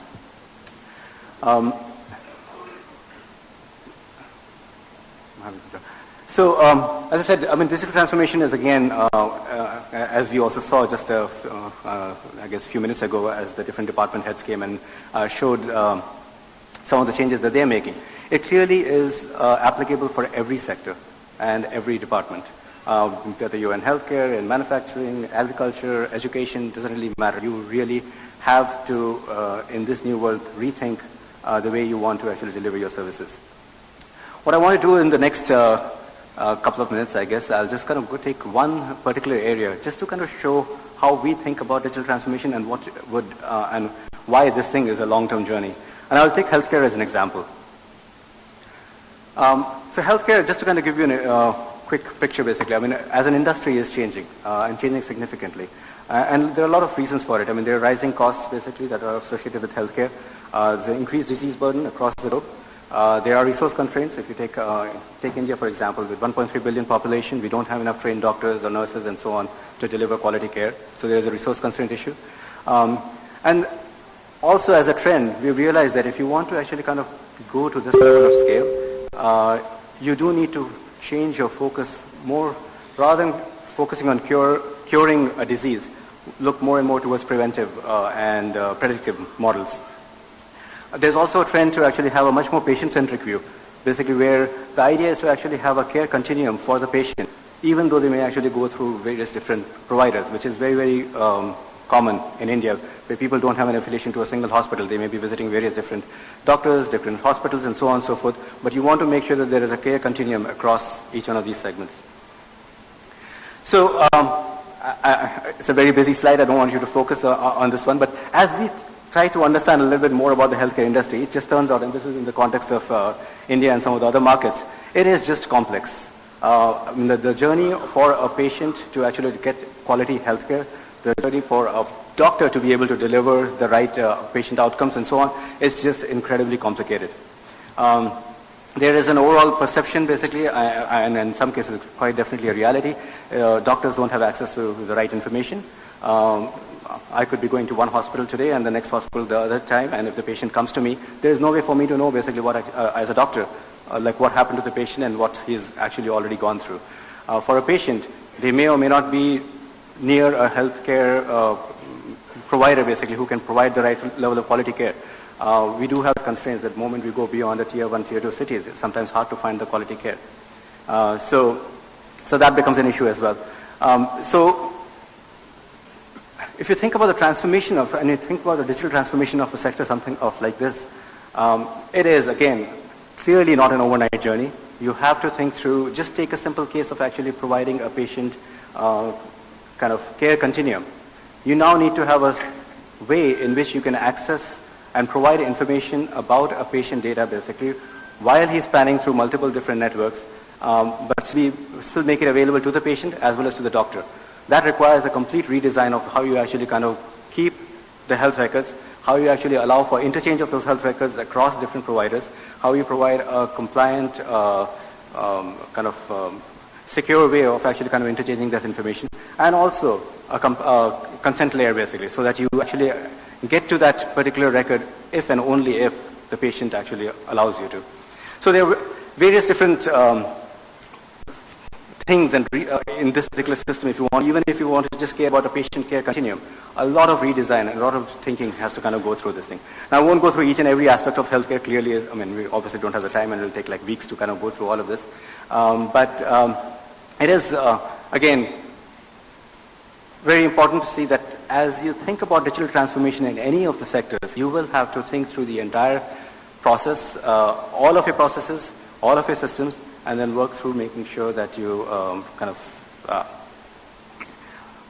have the right KPIs for your departments, have the right outcomes that you've decided basically for the consumers who are going to take the services, and then continuously track that. Cloud clearly is a key enabler for all of these things, having the right technologies in place, which I actually just heard as part of the ePragati framework. All of those layerings and all of those infrastructure pieces are already available, so I can easily see how ePragati is going to be the backbone for each of the departments as they go through their transformational journey. Now, I'll just quickly conclude. Microsoft and AP have kind of been together for a really long time in terms of helping through the transformational journey. We've been working on various different areas, agriculture, where we looked at precision agriculture and providing insights to farmers using AI, looking at ways in which we can bring quality care to remote and tribal areas, basically, again, with the help of AI. We've also been looking at how we can transform the education and the skilling space, basically, where providing a mobile-only way of actually training people and also addressing not just the skill gap, but also the unemployment gap by actually using our assets like LinkedIn in that forum. In terms of governance and citizen connect, basically, Kaizala as an application basically has been great in terms of actually creating that connect with the government. So all of these things are a few initial steps that we've taken. Now with the ePragati backbone, we can actually see that each one of these areas can actually be taken to scale, and we can really do a lot more. So with that, I mean, I'm just going to once again congratulate the government of Andhra Pradesh for this bold vision and the launch of ePragati Core. And I look forward to actually, I mean, as Microsoft, we look forward to partnering on that particular journey. And thanks. Thank you so much, sir. May I now request Mr. Suman Reddy, Managing Director and Country Head PEGA India, to address the keynote.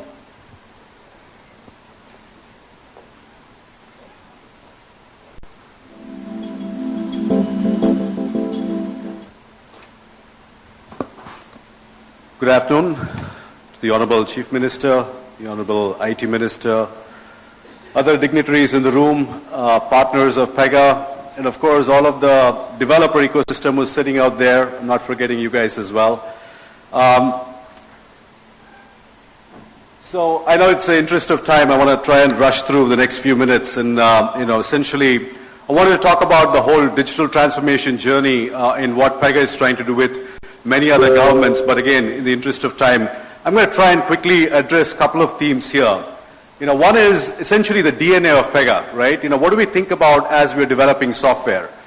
Essentially what we think about is how do we manage complexity? How can we connect with constituents to outcomes? And this could be the government or for the private industry.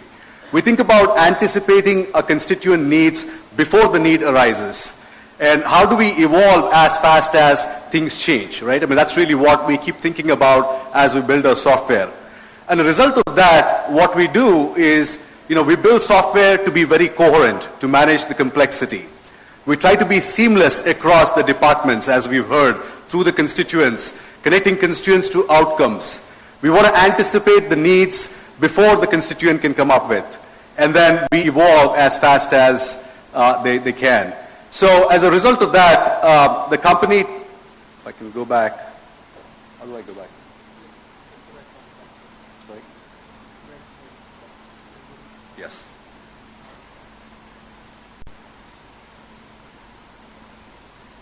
One more. Yes, that's good. So as a result of that, today, Pega is recognized as a global leader in digital process automation across the world, and we're recognized by the leading analysts, the Forresters, the Gartners, and all the leading companies. And we've also been recognized by these organizations. The largest of the companies, the Fortune 500, use Pega for digital transformation. And that's not restricted to the private sector. Majority of the government sectors out there are using Pega as the leading software for doing this. Now, the last thing I want to address, stop this, let's keep running, is in terms of the digital trends, transformation trends that we are seeing across the world. One is agility has become the core of what we are trying to do. And as we've seen, the 180 people that are developing in the ePragati platform, agility is the core of how things are being done right here. Optimal operations is what we talk about, which is essentially cloud, container development, DevOps, automation. That's become the key across the world as well. Third, we think about automated procurement, which is really the blockchain, the low-code, no-code, the data analytics. The fourth one being artificial intelligence, machine learning that you're very familiar with. The modernization of IT through many of these technologies, machine learning, data analytics, and finally the personalized services, because every citizen wants to be recognized personally and individually. And today these are the trends across the world, and I'm proud to say that ePragati project addresses all of these global trends in one place. With that, I want to conclude and say that we're happy to be part of this journey, and we are very proud that all of these ecosystem right now is going to make the state very proud. We're going to be the #1 state, not just in the country, but also in the world. Thank you, everyone. Wow, thank you, sir. Thank you so much. And now I request Mr. Pankaj Andaria, partner and markets leader in India, to come on stage and present his keynote.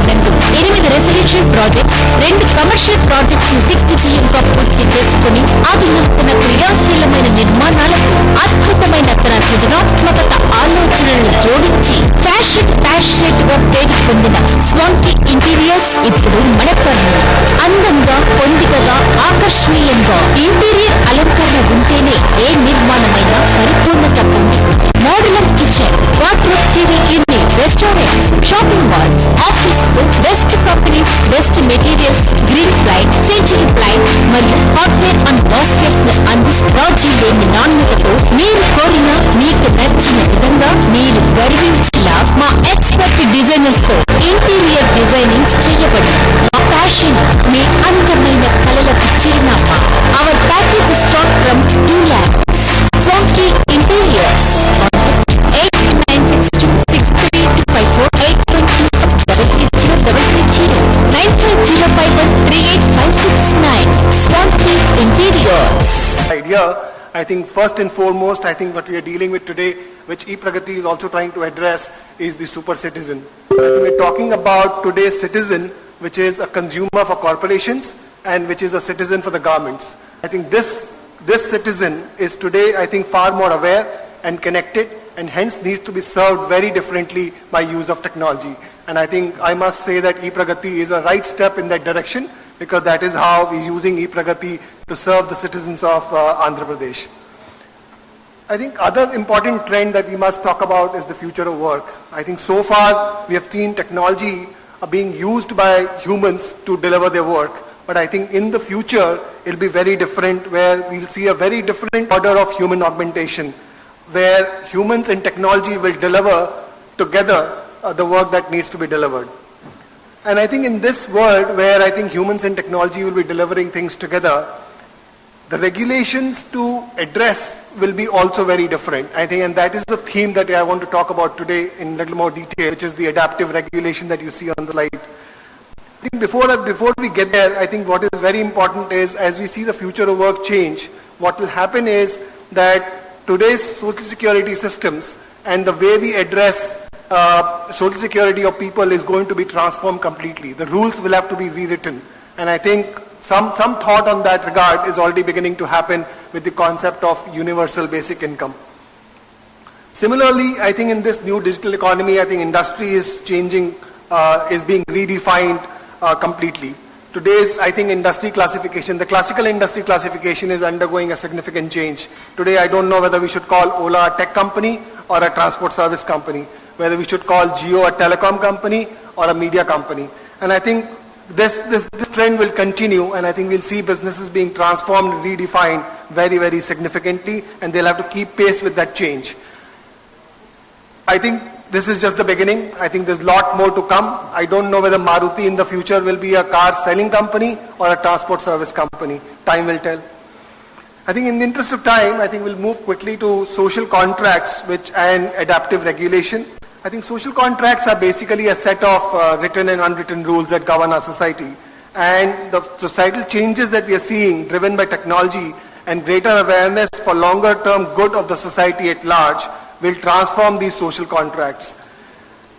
And the way these social contracts will get transformed is either, I think we can be proactive about it and address them as things happen through reform, or we can wait for revolution to happen and then change them. I think better is to go through reform, and I think what government of Andhra Pradesh has done through e-Pragati is take the bold step of going through reform rather than through revolution. I think three principles that will drive this is inclusive, long-term and policy-driven. And I know that there's time constraint here. I think inclusive to address inequality. I think we're seeing a great amount of inequality in our society today. And I think inclusive has to deal with inequality. Long-term has to be dealt with because I think citizens today are far more demanding. And both corporations and governments have to look beyond quarters and beyond electrical terms to solve the issues of the future, which will be more sustainable and required for the society at large. And I think in this context, we'll have to talk about regulation, and this regulation has to be adaptive. I think IT Minister talked about it a little bit in his demo of the e-Pragati. I think this has to be adaptive. And what I mean by adaptive is that we cannot have regulation to regulate the disruptive technologies, but disruptive technologies will have to be used to regulate. And I think and the whole concept of regulation has to be based on principles of open, real time and dynamic. Open, I think, because they have to be transparent. Real time, because there will be no time to address the changes that are happening around us at the speed at which they are happening. And dynamic, because we'll have to deal with those changes as they happen. And I think the whole purpose of regulation is to prevent mishaps from happening. And I think that can only be done when it is open, real time and dynamic. And with that, I would end my talk and say that I think this journey which has been initiated by e-Pragati is an excellent platform to bring in the adaptive regulation of the future. And we must thank the Andhra government that EY has been a partner with you on this e-Pragati initiative. And we look forward to working with you more in the future to deal with this adaptive regulation change that the governments will have to deal with. Thank you. Thank you, sir. Thank you so much. May I now request our next special guest, Sri Sriniraju Garu, Managing Director, People Capital, to come on stage and address the keynote.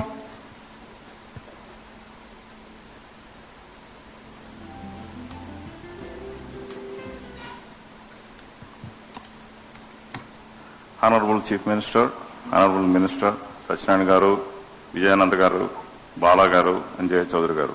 Good afternoon to all of you. I'll take only a few minutes just to share a few of my thoughts. Those of us who have been associated with the Honorable Chief Minister for the last 20-25 years, he always, he's not only pushing now, this has been there with him for the last 25 years. And at the time when he announces something, it is always a big dream. At that time, and those of you who are there would say that, you would always think that his dreams were very ambitious. And at times people think that, will they ever happen? Now we have the proof of the pudding, what has happened last 25 years. The few examples that I want to cite with you.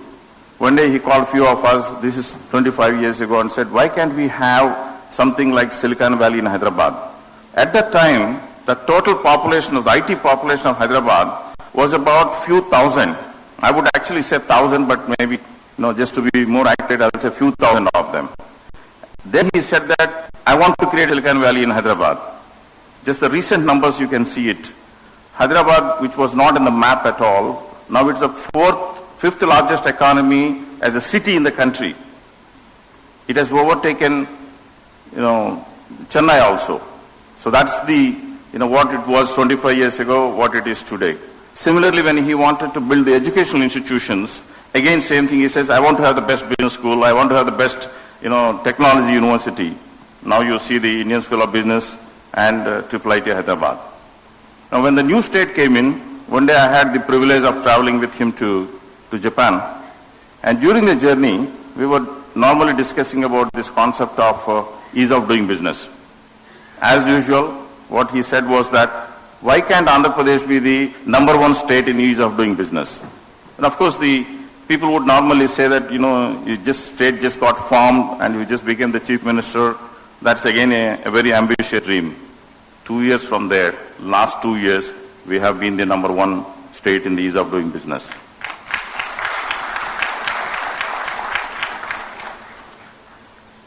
Now, the e-Pragati also, as Mr. Satyanarayana Garu has presented it, being one of the most ambitious projects not only in India, it could be, compared to other countries also, it is one of the most ambitious projects in the world.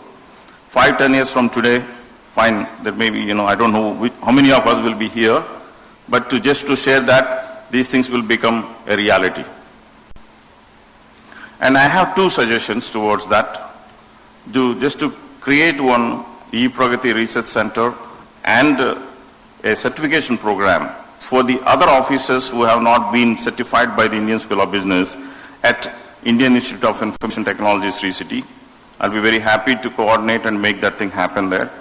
For those of you who are not very familiar with it, it is set up by the Government of India, Government of Andhra Pradesh and Sri City Foundation on a public-private basis. It is recognized by the Government of India as an institute of national importance. It's a very new institution, but we'll be happy to take such a challenge. Thank you for giving me this opportunity. Thank you, sir. Thank you so much. Before taking the privilege and honor of inviting our Honorable CM, let us all go through a journey from 90s till 2018.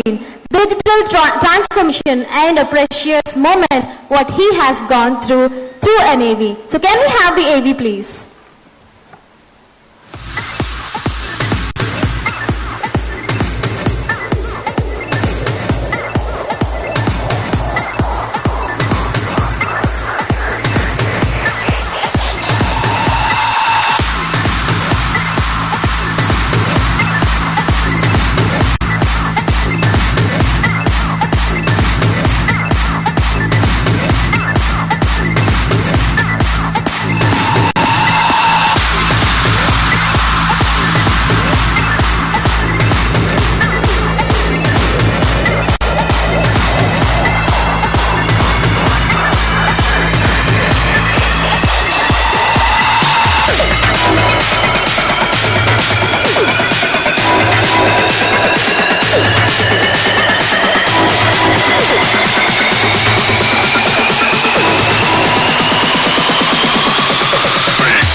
The man behind this transformation, a true inspiration to all. Let me take the privilege and honor of inviting our beloved Honorable Chief Minister of Andhra Pradesh, Sri Nara Chandrababu Naidu Garu on stage to launch e-Pragati.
Good afternoon to everybody.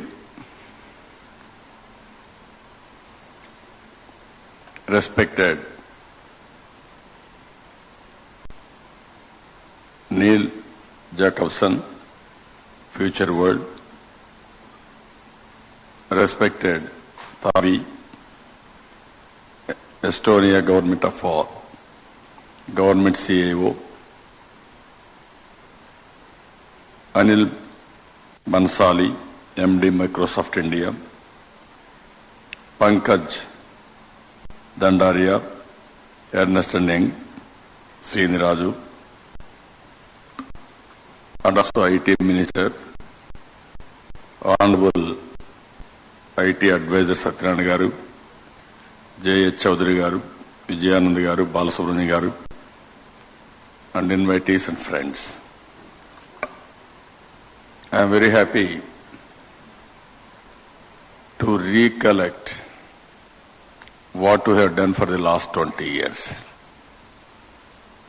And also I am very happy some best international practices on e-governance and also IT, all these things some of our friends has placed before us. From the beginning, I am a strong believer in knowledge. That is how we conceived knowledge economy 20 years ago. At that time, information technology was starting. Because of internet revolution, world has become a global village. Then I thought, this is the best way to bring accountability and transparency in all walks of life. And also this is the future economy, knowledge economy. Those who will be familiar or those who will acquire this type of knowledge, they will have a bright future. That is how we started information technology.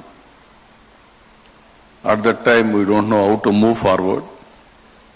We had several brainstorming sessions. In a long journey, J. Satyanarayana is one. From the beginning, he was associated with this project. And also Balasubramanian, now CEO, he was student for that time. We have sent all our officers for training on e-governance. That is how he was trained. Now he is leading this department. And at the same time, we are all in a wonderful timing. Very, very inspiring time. Why I am saying this, if you see revolutions, first industrial revolution. First industrial revolution, at that time only small mechanization. After that second industrial revolution, hundreds of years. It is only electricity has come, then big industrial revolution has come. I am fortunate to witness third industrial revolution, that is information technology. Now we are talking 4.0 or 4.4, fourth industrial revolution also. Now if you see, anybody is having knowledge, core competency.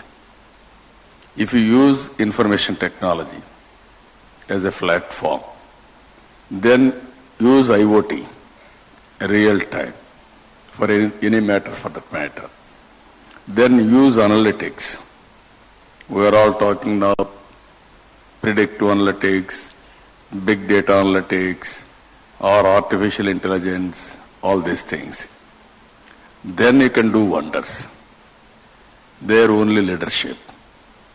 As some of our people are rightly mentioned, everywhere how to handle leaders, how to handle people, that is very, very important. Machines are available, technologies are available. Day by day, so many new developments are coming. I am very happy so many people has mentioned very clearly. It is a long journey. It is a continuous process. Today there is something, and by evening or tomorrow or 3 months, again something is coming new. Always that is what I am saying. I am a student. I am learning things continuously. In my opinion, those who will learn continuously, adopt things regularly, they will survive, or otherwise we will be outdated. In this context, I am very happy. Some people are saying, even our friend, he said, invisible government, visible governance. My Satyanarayana is saying now, sir, future is no invisible government, it is only visible governance, or invisible governance also. So governance will be there, it won't be seen. Today if you see, that is what I gave long back on police. Always police are seen, but policing is missing. That is the biggest challenge. Now slowly things are coming. Policing is visible, police are invisible. That is another, so many countries are moving. Ultimately, because of all devices, those who will commit mistake or fraud, you will be caught very easily. And also very severe punishment also. The stages are coming, I am very happy for that. Today, I really appreciate all our people. Even my advisor rightly mentioned, we are able to manage technology, but we are unable to manage people sometimes. That's why 2 years delay in this project. I am very happy everybody in this conference has agreed. Not only transforming digital economy or digitalization, under the same time, along with this, we have to carry people, we have to transform people, and also we have to transform our employees or leaders who are all involved in this project. You are all aware it is a very ambitious project. I know that. And also it is an innovative project. E-Pragati is a platform where we can overcome all standalone systems, or if you see in government, every department is having its own powers. And at the same time, there is one government, there is one citizen. Citizen is common, government ambition is common, goal is very clear, but to reach that citizen, we are having so many departments, so many hierarchies. Sometimes there is an integration, there is need for coordination. We are missing all these things. Today, with information technology, we can bring integration, we can remove all hierarchies, and also will reach last mile, that is citizen. It is very easy also. In this, you have seen now, everybody is aware, Aadhaar is a big advantage for India. And at the same time, Government of Andhra Pradesh has gone Praja Sadhikara survey. Every family, how many members, assets, everything. If I wanted to plan at macro level, at state level, I can plan it. I can execute micro level, that is family as a unit. That is the beauty of technology today. And also I can measure what is happening, and also regularly I can communicate also. Now we are going Budhar also. Every piece of land, Just like human beings are having identity, Aadhaar. Now we are going for Bodhar with authentication, geotagging everything, so that anybody want to transfer just like share market, he can transfer his land without having any problems. This is one more big leapfrog development we are able to achieve as on today. All files in government on e-office. Naturally, whenever it is in e-office, disposal has become very easy. Monitoring also has become very easy. Now we can fix accountability also. How they are doing, how they are disposing, all these things we are doing. Even comprehensive financial management system we are able to establish. So where we are spending, how results are coming, how reorient all these things, even what we are talking about, machine learning, big data analytics, artificial intelligence, everything we can do it. For aim you have seen. Now we have come to a stage. Things are happening. At the end of the day, we have to keep people happy.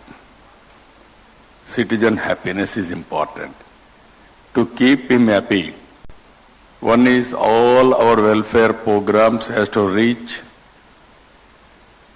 to the common man without any problems.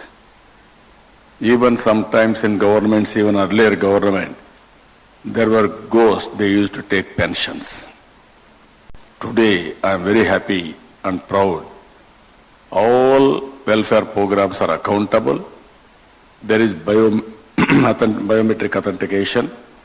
Everything is 100% foolproof system. Even if you see here, sometimes developments, our people have shown you all these things, how we are going. If you make it all these things, there is a value for money.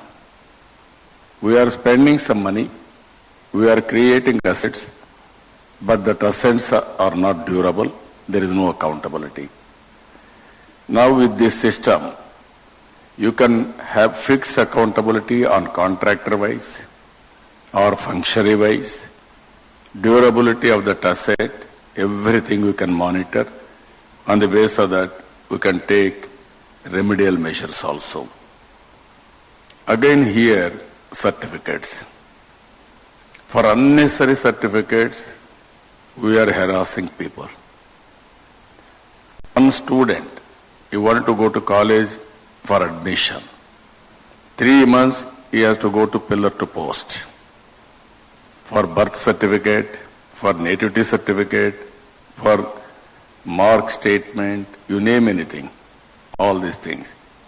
Sometimes, some people will go to some offices. Even there, so much of harassment or delay, abnormal delay, even people didn't respond properly. All these things are causing unhappiness. Now, no need to go to anywhere. Department will do their duty. And all citizen will have access, all certificates. There is no need to obtain certificates also.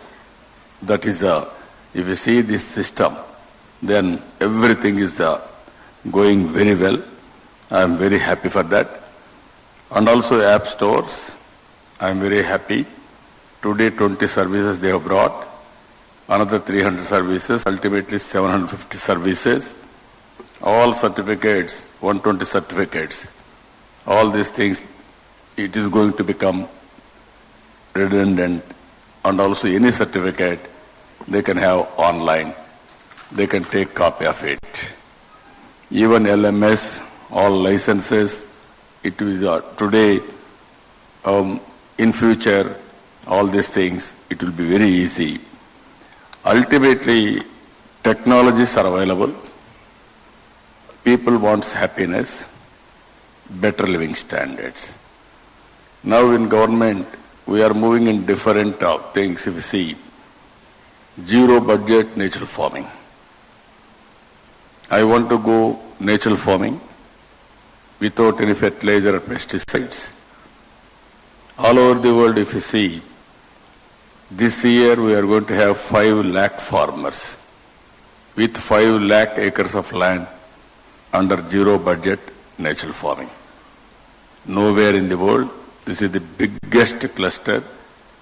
Even United Nations Environment Department, World Health Organization, so many international organizations, they are working with us. Then there, you know very well, no fertilizer, no pesticides is going to use for this type of crops. Then naturally, there is a lot of enrichment of the soil. And also, quality of food is very good. And at the same time, we are going 50% green cover. If you go for 50% green cover, then naturally, so much of environmental balance. Now we are going for conventional energy, green energy. If we see today, solar energy has become handy. Earlier, I introduced power sector reforms 10 years, 15 years back. Now we are going second power sector reforms. In this power sector reforms, we want to reduce the cost. We are going solar energy, wind energy. You know very well. Now because of thermal or nuclear, there will be pollution, safety measures, so many things. But solar and wind energy, it is green energy, it is clean energy, and at the same time abundant sunlight is available in India so that we can go with this. Again, we want to go for electrical vehicles. If we do all these things, this is the best way of living. Nature we are going to associate, and we are going to use technology. This is the combination we are working. I am very happy. Today is a historic day. Everybody told so many things. I don't want to burden you. One day, I want to see in Andhra Pradesh, every day we are working very fast. That's why our friend has rightly mentioned, you are having very ambitious plan. It may be very dangerous also to move forward. But in information technology, you have to move very speed, internet speed. Otherwise you will have a problem. Somebody will overtake. Then all your efforts will become redundant. Another thing in this meeting I am telling you, Andhra Pradesh is very strong in information technology. All over the world, if you see, out of 4 IT professionals, 1 is Indian. Among Indians, out of 4 IT professionals, 1 is from Andhra Pradesh. How things are happening, if you can analyze, exactly around 1995, 96, I started information technology, 22 years back. Then we don't have an infrastructure, as our senior Raju has rightly mentioned. Very few number are IT. There are no IT companies also. Then I started promoting IT. Just like this, we had several brainstorming sessions. Then I constructed first building, iTech City, in Hyderabad. Then I went all over the world. I marketed, and finally I brought all IT companies to Hyderabad, including Microsoft. Then I started engineering colleges. We had only 20-25 engineering colleges. We made 300 engineering colleges within 10 years' time, 9 years' time.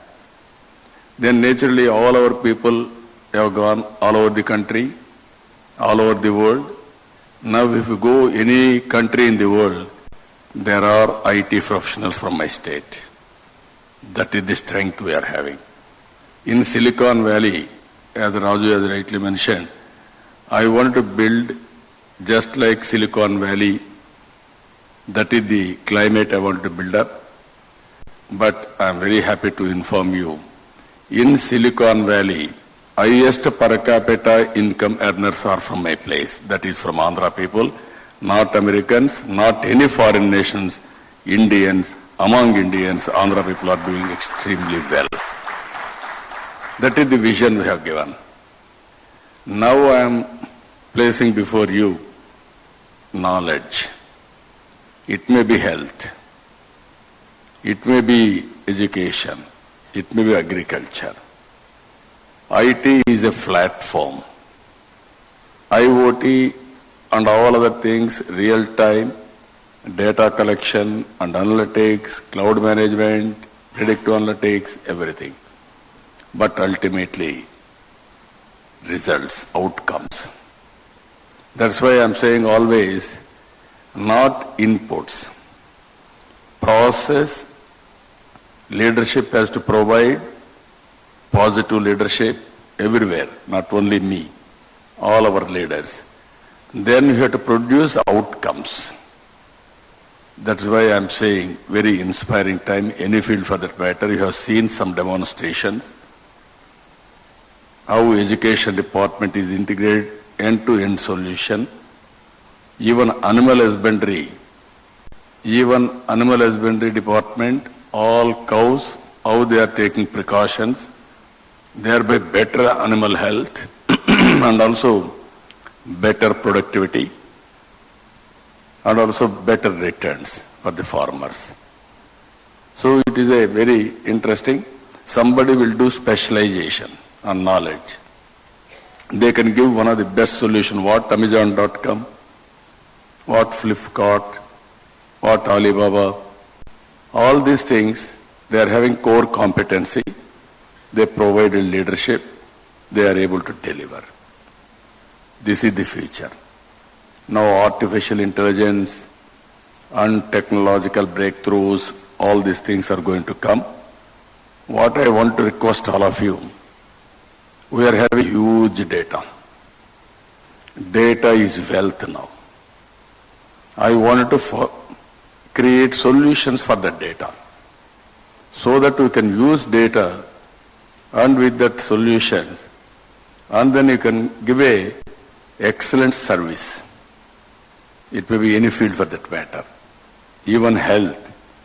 You can go now with the predictive, what are all the diseases you can control, you can control.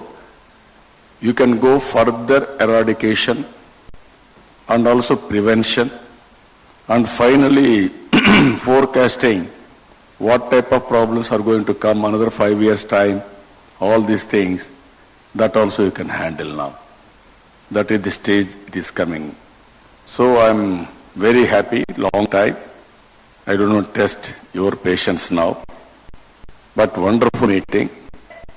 I've heard everybody's speeches, very, very creative, and also you have given very, very excellent ideas.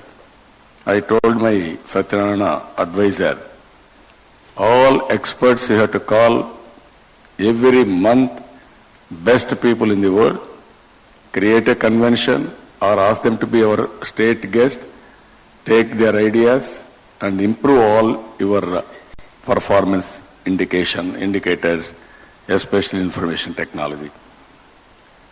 Transforming is change. It is a very difficult process. But change is a continuous process. If you won't change, you are standstill. Over a period of time, you will be eliminated. That is the reality. But at the same time, we have to transform our people and we have to bring change. I am very happy. Originally 4 years back, my team in Andhra Pradesh is not that dynamic. Today, I can say proudly in India, we are number one team in getting results, not in one area, in all walks of life. It may be GSDP, it may be health indicators, it may be agriculture growth, it may be education, it may be knowledge, you name anything, even finally green cover also. Highest green cover we are able to achieve in Andhra Pradesh. This is how we are moving. We laid very strong foundation.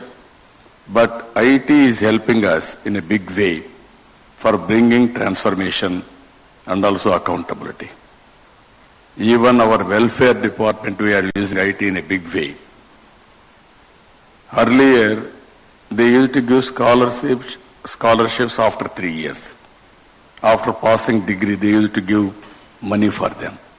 Today, every month I am able to give money real time to his account. So this is a very interesting time.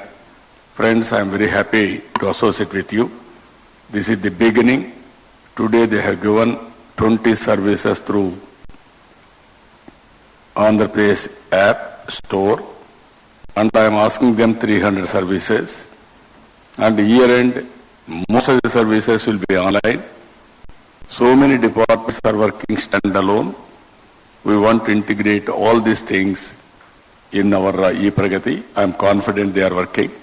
Ultimately, another 1 or 2 years' time, you are going to see different ecosystem.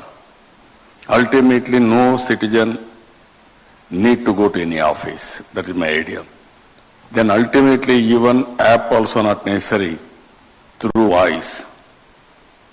As on today, what Alexa or Hello Google, like that, all government services will be available on voice. It is not far away. It is going to happen here. We are moving in the direction. In governance, in this creative world, everything is possible. So, I'm very happy, and also so many friends has contributed here. Along with IT advisor, IT minister, even IT secretary, even Bala Subramaniam, even real-time governance, Mr. Babu, all these people have contributed wonderful results. I am thanking all of them. Even people from outside, they have given so many ideas and our software solutions, and also they helped us in a big way. For everybody, I am thanking them. It is a long journey. It is a continuous journey.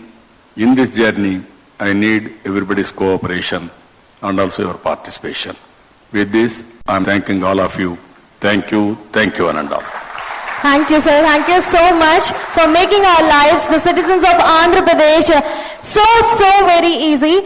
And now, we are recognizing first e-Pragati digital transformers and presenting them small token of appreciation.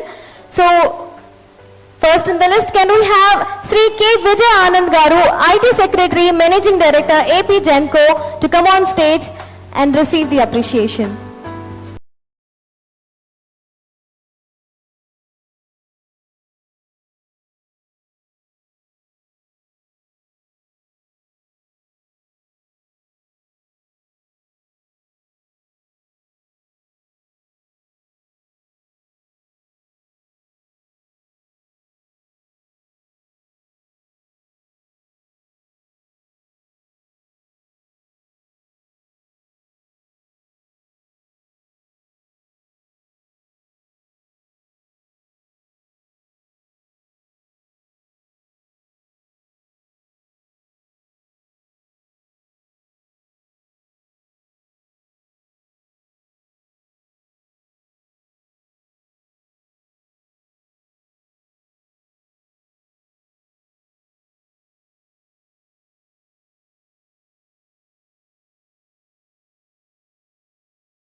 Next on the list is Sri G. Somshekaram Garu, Director, Animal Husbandry, Government of Andhra Pradesh, to come on stage and receive the appreciation. I request Dr. Giri Garu, Academic Guidance Officer, College Education, to come on stage and receive.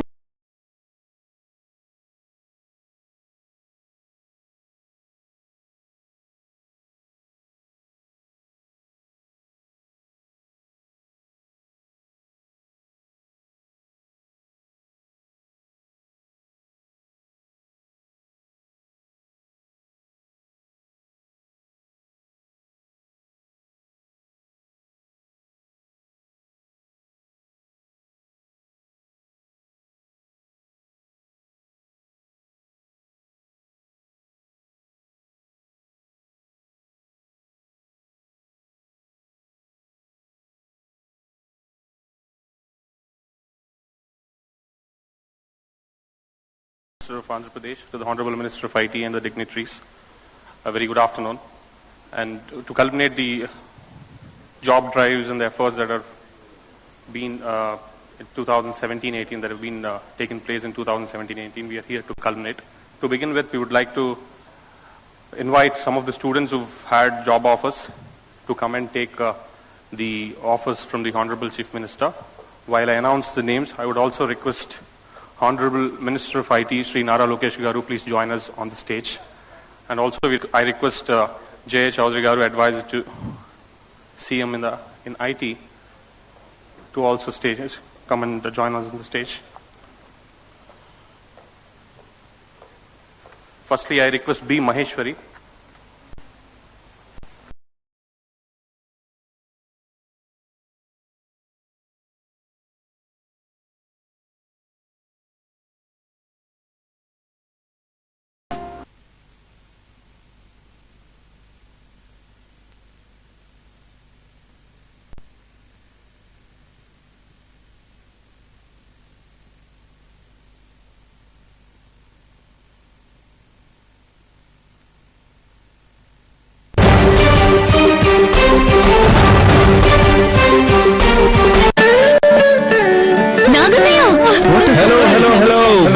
Lakshmi పెళ్లి పత్రికలు మేము ready చేస్తా ఉంటే మీరే పత్రికతో వచ్చినారే ఎవరు తప్ప పెన్నే? ఆహా, మన షాప్ ఇన్విటేషన్. కళ్యాణ్ జ్యువెలర్స్ లో పెళ్లి నగల కోసం స్పెషల్ ఫ్లోర్ ఓపెన్ చేస్తున్నాం. ముహూర్త్ ఫ్లోర్. వెడ్డింగ్ జ్యువెల్స్ కోసమే ప్రత్యేకంగా ఒక ఫ్లోర్.